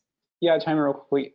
I think Councilmember Nash, that only becomes an issue to the extent to which we extend this delaying period, or this ability for hotels to continue to delay transmitting the TOT. Like if we never support, if we don't extend that, then I think it's probably going to be a moot issue. But then if we do extend it, then I think what this amendment or addition from Councilmember Mueller says that it's just enshrining that, like, these Airbnb hosts get that same protection. But from my perspective, I don't see it as extending the TOT delay period. And we are not going wretched. There was also some, excuse me. No, please go. I was also concerned that I started to hear talk about retroactively imposing this, in which case it might be necessary, and it just, that's where I start getting concerned. Yeah, I think the city attorney did say something about that as a possibility, but I think she was saying that would only be the scenario in which, in theory, we would it would be an issue. But again, like I don't know exactly how these businesses operate, but I think that the issue would be sort of to like just be going forward and not to be focused on sort of retroactivity. Can I just ask, would you all be comfortable with, in the motion, saying that we won't begin enforcing until January of 2021? I'm having a hard time thinking that on our small business, I guess we call them small business owners, but on our residents who are renting rooms, that we're going to now, in the middle of this pandemic, put this and start to enforce this tax, which we've never enforced before on them. Like, I agree, and I would support that. But would everyone be comfortable with saying that we'll have people reach out to them now and let them know and begin actual enforcement in in January of next year, so that they have some lead time in the middle of this pandemic to prepare for that? Is it possible to do a hardship? My intention isn't the person renting the one room. It's the corporate leases. It's your large apartment buildings that have more than 100 units that are renting their units on Airbnb and taking them off the market. So I'm hoping that this information gathering will bring that to us. And that's where we can focus our enforcement. Yeah. And then for anyone else that voluntarily registers and for whatever reason has a hardship, maybe we just have a hardship. That would be, I'd be supportive. I don't know how we do that. And clearly, Madam Mayor, I'm fine with this, on with respect to our corporate rentals instituting a tax. I really am very concerned about the family business, the family homeowner who's renting out a room to help make their mortgage payment. Madam Mayor, I'm sorry, I don't know how to raise my hand. I apologize. I feel like I'm being rude speaking up. Councilmember Carlton. Thank you. Councilmember Mueller has exactly expressed my concern. I like the idea of hardship, but I'm afraid at that point it starts taking more staff time to figure out who's the hardship and who's not. Then we're going to get back. And so that's, I think, where we take the information and we say, okay, this is going to be the line. If the owner lives in the house, even if they rent out a room or they rent out the upstairs or whatever, we make the other rules. But I worry about, on a case by case basis, I'm just worried about the amount of staff. And it sounds funny to say, I hate helping the people we don't want to help the people we need to. But that might be the case here, where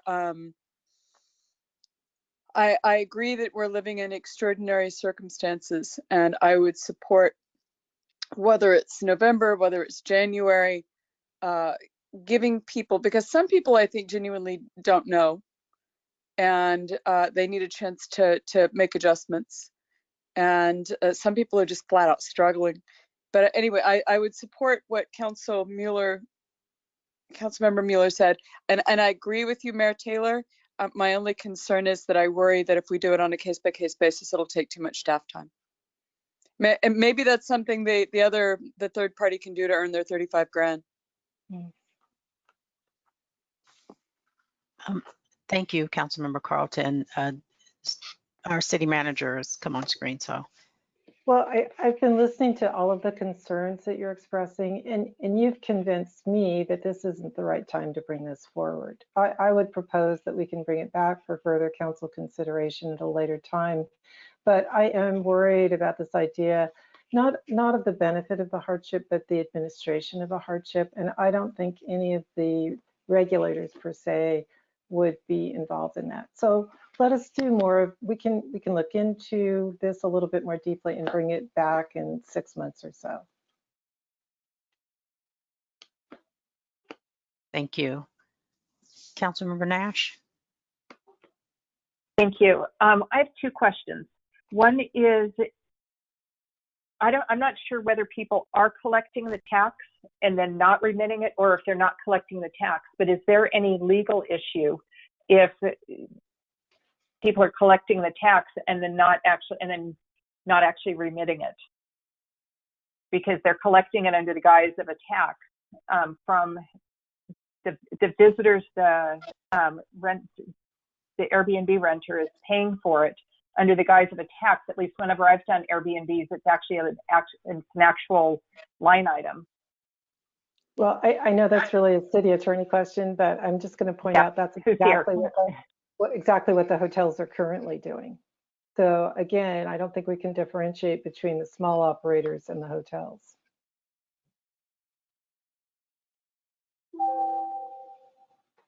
Ms. Silver. Well, I think that, yeah, the city manager is correct that the large hotels are collecting the tax. But since normally they collect it, they remit it to us on a quarterly basis. And so they're accustomed to holding on to it and then remitting it to us. And homeowners are probably in a different situation. I don't know, they're not doing this on a regular basis. And certainly if, in response to your original question, if they do collect a tax and just never the city, that's fraudulent. So, and yes, that is a problem. Right.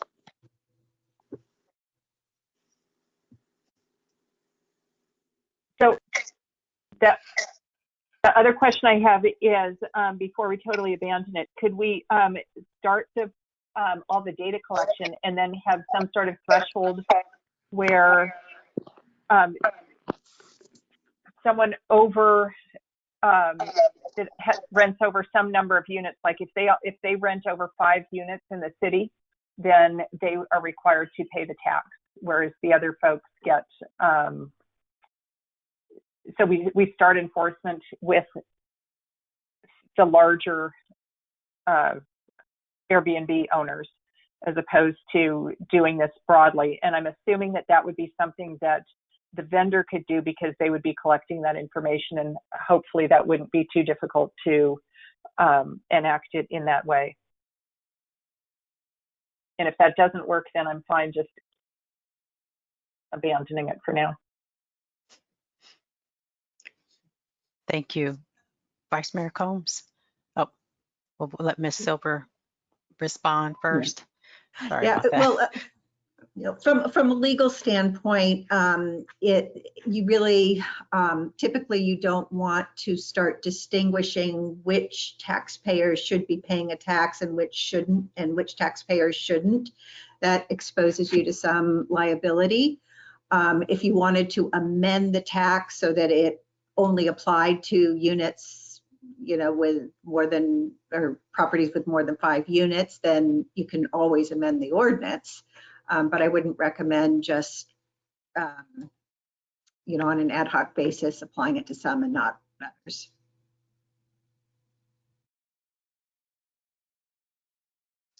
Thank you. Vice Mayor Combs. Yeah, I think I'm in agreement with the city manager that we just don't seem to be there yet. But what I would say, I think it's interesting to point out that the people most sort of disadvantaged by this are the 12 or so Airbnb hosts at this moment that are, you know, honestly paying the tax that's due. So they're probably not looped into, you know, the delay in collection that we've engaged with in connection with the large hotels. And unlike the other Airbnb people, they are honestly paying the tax that's due. And so the status quo is that the people most disadvantaged are the people that are the small mom and pop situation that are following the rules. And so I would just sort of say that the onus is on us to make sure that that reality doesn't last forever. But it definitely seems as though we're not there yet, and so maybe we should just move on. Madam Mayor, may I? I'm sorry, I can't raise my hand. I know, it's fine. Yes. I mean, I'm actually fine tonight. I'm actually fine just you know, passing this tonight, but saying we're not going to start enforcement until January. Like I believe I believe moving forward with this is the right thing to do. It really is just truly timing of that right now. We're just in the heat of this pandemic. But I do think, but I don't think there's anything wrong with giving people notice. Hey, come starting in 2021. This is what we expect moving forward. So, and then if there are details to be worked out between now and that date in terms of amending the ordinance and whatnot, we can do that. But so I wanted to offer that as to where I am on it. But if folks want to go a different direction and just wait until then, that's fine too. I mean, if I could chime in, because I think I still technically have a motion on the table. Judy can correct me if I'm wrong. I would be fine with that change of sort of like delaying until an actual sort of. So again, we're just sending out letters, right? And so, but the letter that says that like you actually have to start paying us money, not going out to January 2021. I'm fine. I'm fine with that.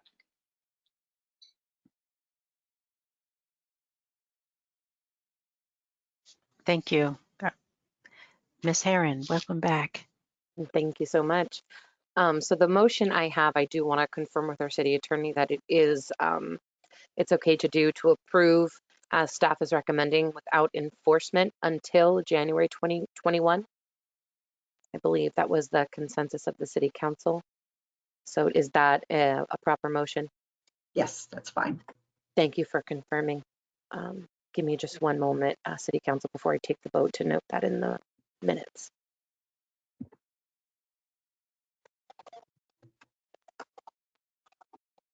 Okay, so I have a motion by Vice Mayor Combs and a second by City Council Member Nash. Was that correct? Thank you. By roll call vote, City Council Member Carlton.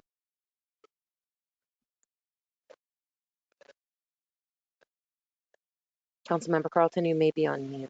Sorry, aye. Thank you. City Council Member Mueller. Yes. Thank you. City Council Member Nash. Yes. Vice Mayor Combs. Yes. And Mayor Taylor. Yes. And the motion passes unanimously. Thank you. Thank you, Ms. Herron. The next item on the agenda is F3, update the City Council and public on COVID-19 health emergency and the city's response. To make the presentation is our City Manager, Ms. Darla Jerome Robinson. Good evening, everyone. So you'll be happy to know I have a brief report tonight. The staff is working on preparing updated signage. Originally, our signs were intended to last a briefer period of time. We didn't realize the pandemic would continue on. So we are recreating signs of a more durable material. And hopefully those will be out the next 2 weeks. And those are the signs that you'll see around campus or in the parks, warning people of social distancing, wearing masks, etc. We're also working on monitoring Kelly Field, Burgess Field, and Lyle Park, since we've been getting consistent complaints about non-compliance with masks and social distancing, as well as some unauthorized use by groups of kids or teenagers. And we've also received some complaints about damage to the parks and to the tracks. So we'll be working on remedying those issues. It is important that everybody know that overnight parking enforcement has resumed. We're giving warnings for the first 2 weeks, but as of August 3rd, citations will be issued. So don't park on the street overnight anymore. And just as a reminder to everyone, in contrast, we are not enforcing parking downtown currently.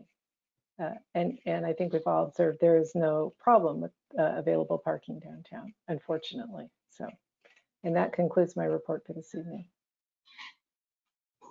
Thank you. Are there any questions from the council for the city manager?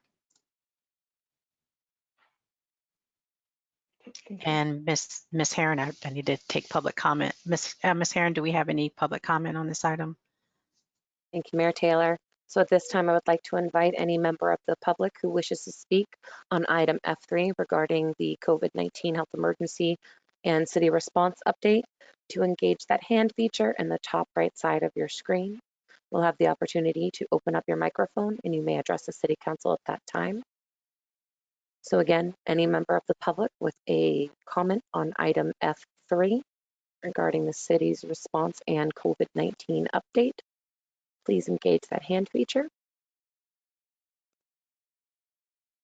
Seeing no hands raised, Mayor Taylor, we may close public comment at this time. Thank you. Did anyone on council have any questions for the city manager regarding item F3, update on the health emergency? Councilmember Carlton, did you have any questions? No, I'm good. Thank you. You're welcome. Councilmember Mueller, do you have any questions? No, thank you. Okay. All right. Well, we'll move on to our next item. Item G, informational items. Informational items are transmitted to the City Council in staff's effort to provide an update on matters of importance to the City Council. Information items are not action items. However, a City Council member, city staff member, or a member of the public may request to make a comment or ask a question on any informational item. Ms. Herron, do we have any public comment on either G1, City Council agenda topics for August 2020 to September 2020? Thank you, Mayor Council. So at this time, I'd like to invite any member of the public who has a comment on either item G1 or G2 to engage their hand feature at this time. It's up in the right-hand side of your screen. We'll have the opportunity to open up your microphone and you can address the City Council. So again, we're calling for public comment on item G1, City Council agenda topics, and G2, update on the Belhaven Community Center and Library project. Please engage the hand feature in the top right side of your screen if you have public comment on either of these items.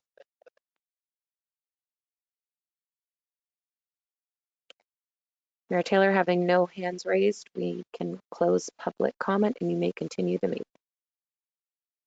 Thank you. Are there any questions from council on either of these items on G1 or G2? Councilmember Nash? I'm wondering if at some point we are going to discuss the, this is for G2, the Belhaven Community Center and Library, and what's happening with pool there, because I think we have more information now, having used, having the Belhaven pool now being actively used. and also more just visibility and feel for the what that is, and the private-public partnerships. And I think it would be a worthwhile discussion at some point.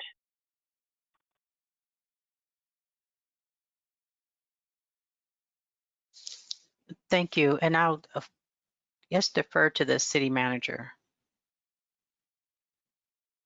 as far as the pool, because that isn't something that it isn't on the agenda for the subcommittee.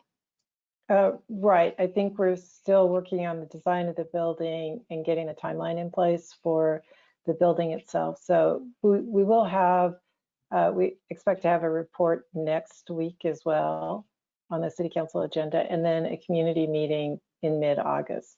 But I think the pool would come up after that. And that gives us more time over the summer to really assess the usage of both pools. It also gives us more time to see how the pandemic is going and what our budget looks like and what the cost of the pool would be. Right, it does. Thank you. Okay. Are there any other questions on the informational items G1 or G2? Okay. We will move on to the next item is the city manager's report.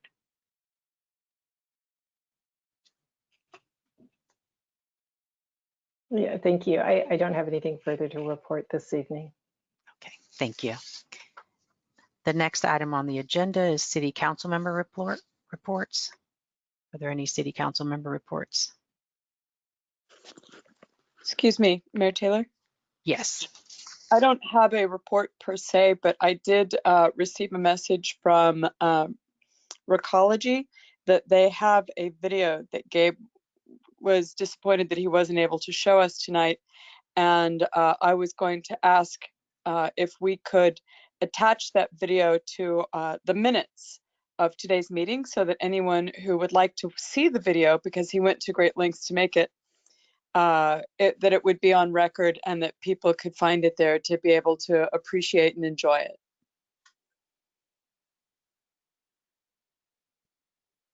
Thank you, Councilmember Carlton. If that's okay with everyone, I'll forward it over to Judy so that it can be included.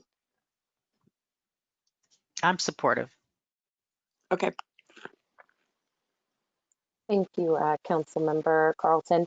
So just as a note, I can include the link to the video. I cannot include the actual video as there are no live links in the minutes, but I can at least provide that link so people can copy and paste into a browser to access that video. Okay. Thank you. Thank you.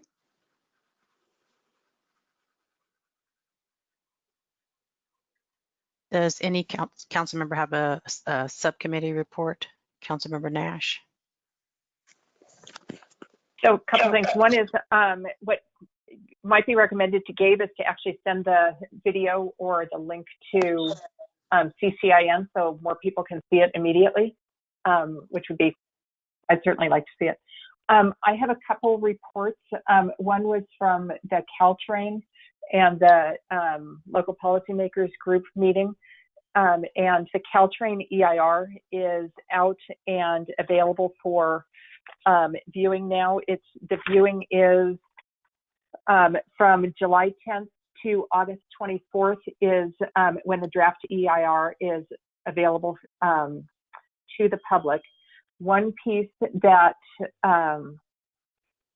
was requested at the meeting, and I've spoken with the city manager, and I'm not sure exactly how we want to handle this, is there was a request from other cities that we all join together and each request an extension of the EIR, given that it's falling from July 10th to August 24th, and some cities are on break right now.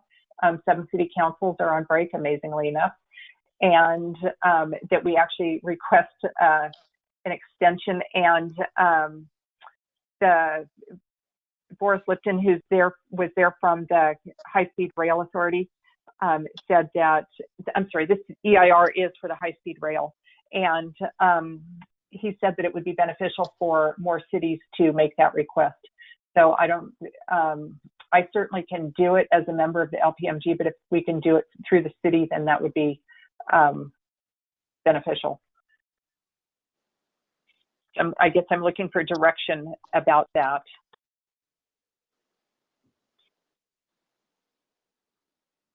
Perhaps from the city manager or city attorney about whether we can, whether I should just make that request myself or whether we can actually have that come from either the city or the council. Generally, when it comes to requesting additional time for EIR comment periods, it's better if the council as a whole makes that request, so we can do it better and put it on the next agenda for you. It would be that would be a consent item, I would think. Sounds good. I was just trying to do that. So the next agenda item is on August 11th, but that should work fine. That would be great. Thank you. And then there was also, so if anyone wants to view the High-Speed Rail Authority, the EIR, it's available at the authority website, which is www.hsr.ca.gov, which is highspeedrail.ca.gov. And they have links there to get to the EIR. And on the rail subcommittee, Councilmember Mueller and I will be reviewing it, I believe, with staff next week. I believe there's a meeting being set up for that.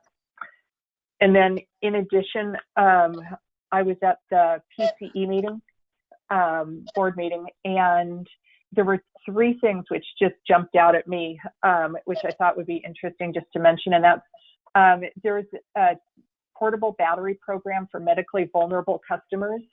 And if anyone is interested in that, it's free portable batteries for during the shutdown. There are specific requirements for it, but if you're interested, it's on the PCE website, which is Peninsula Clean Energy. And there also was, they approved a building electrification awareness program, which I think is going to be really exciting for our climate action plan and what we're doing with the building electrification. And there's specifically a program on right now that's called Switches On. And this, I believe, is starting in fall 2020 for the Bay Area and Los Angeles. And it'll be running through the year 2024.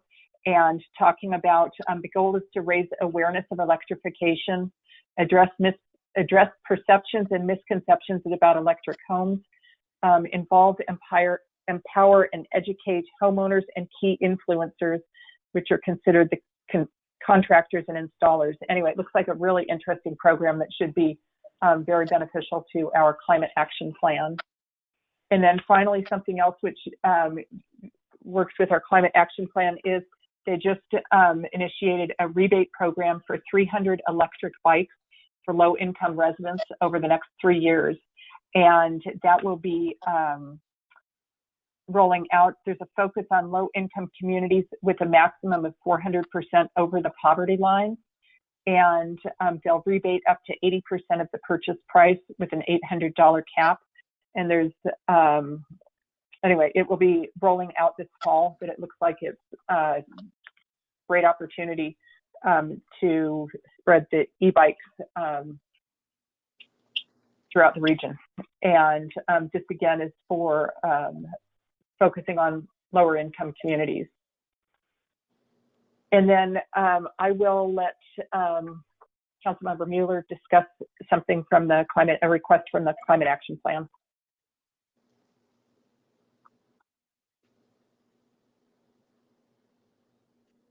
I have a request from I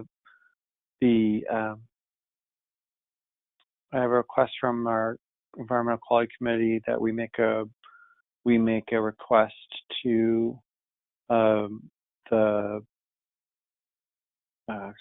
trying to find the reading, but anyway, it's a request to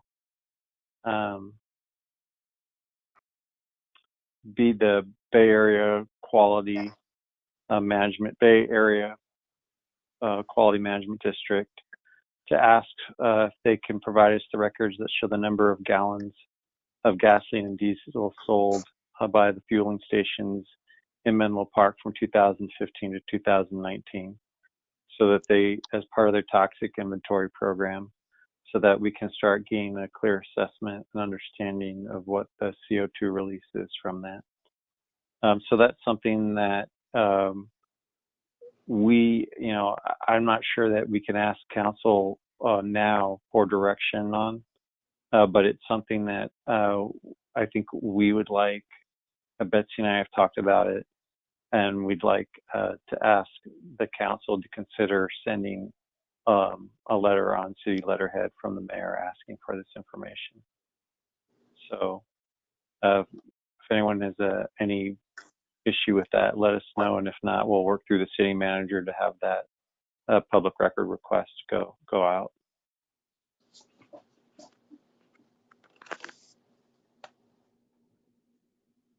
Great, thank you all, I appreciate it. And also want to just express my, since I have the floor, just express my thanks to my colleagues and professional staff this evening for a quick and efficient meeting. It was really great meeting. Thank you. Thank you, Councilmember Mueller, for the update and the request. I'm supportive of the letter, and thank you, Councilmember Nash, for all the information that you provided. The switch is on, that's a program within PCE.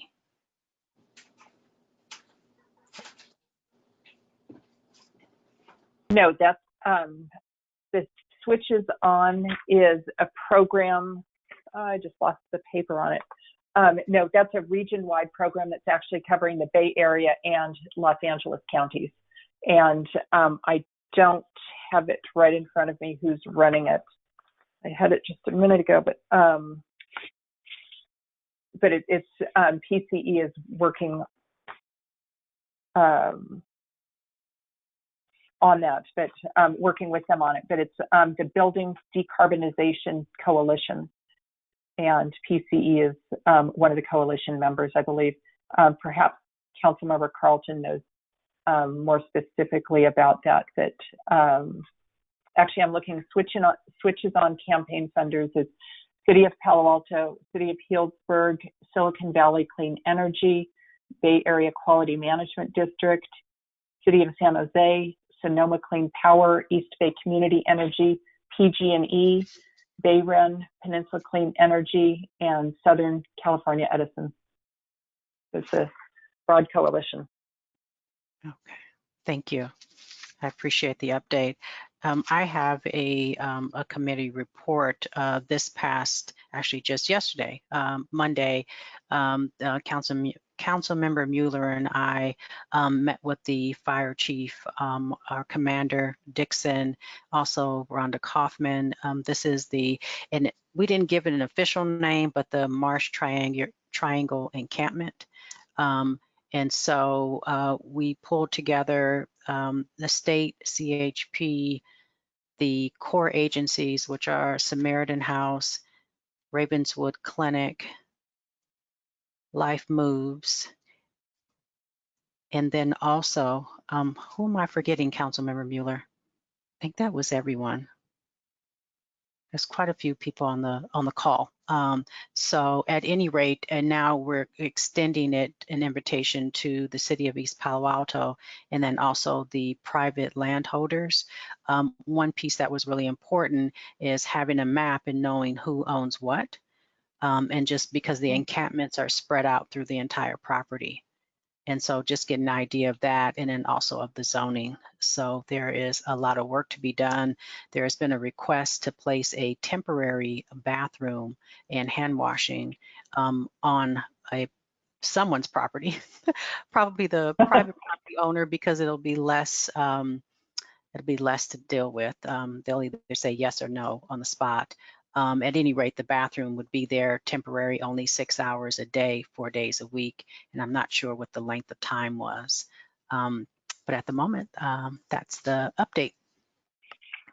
And my compliments to you, Madam Mayor. You're doing, just an amazing job coordinating all of these stakeholders on this in this group. So I just wanted to give you a shout out for that. It's been really great to watch. Thank you. I appreciate you saying that. And let's see, I think this was the last item on our agenda. Was there anything else? I see smiles. Well, that means that our that our meeting is adjourned. Thank you, and I will see you in 2 weeks. Thank you all. Good night.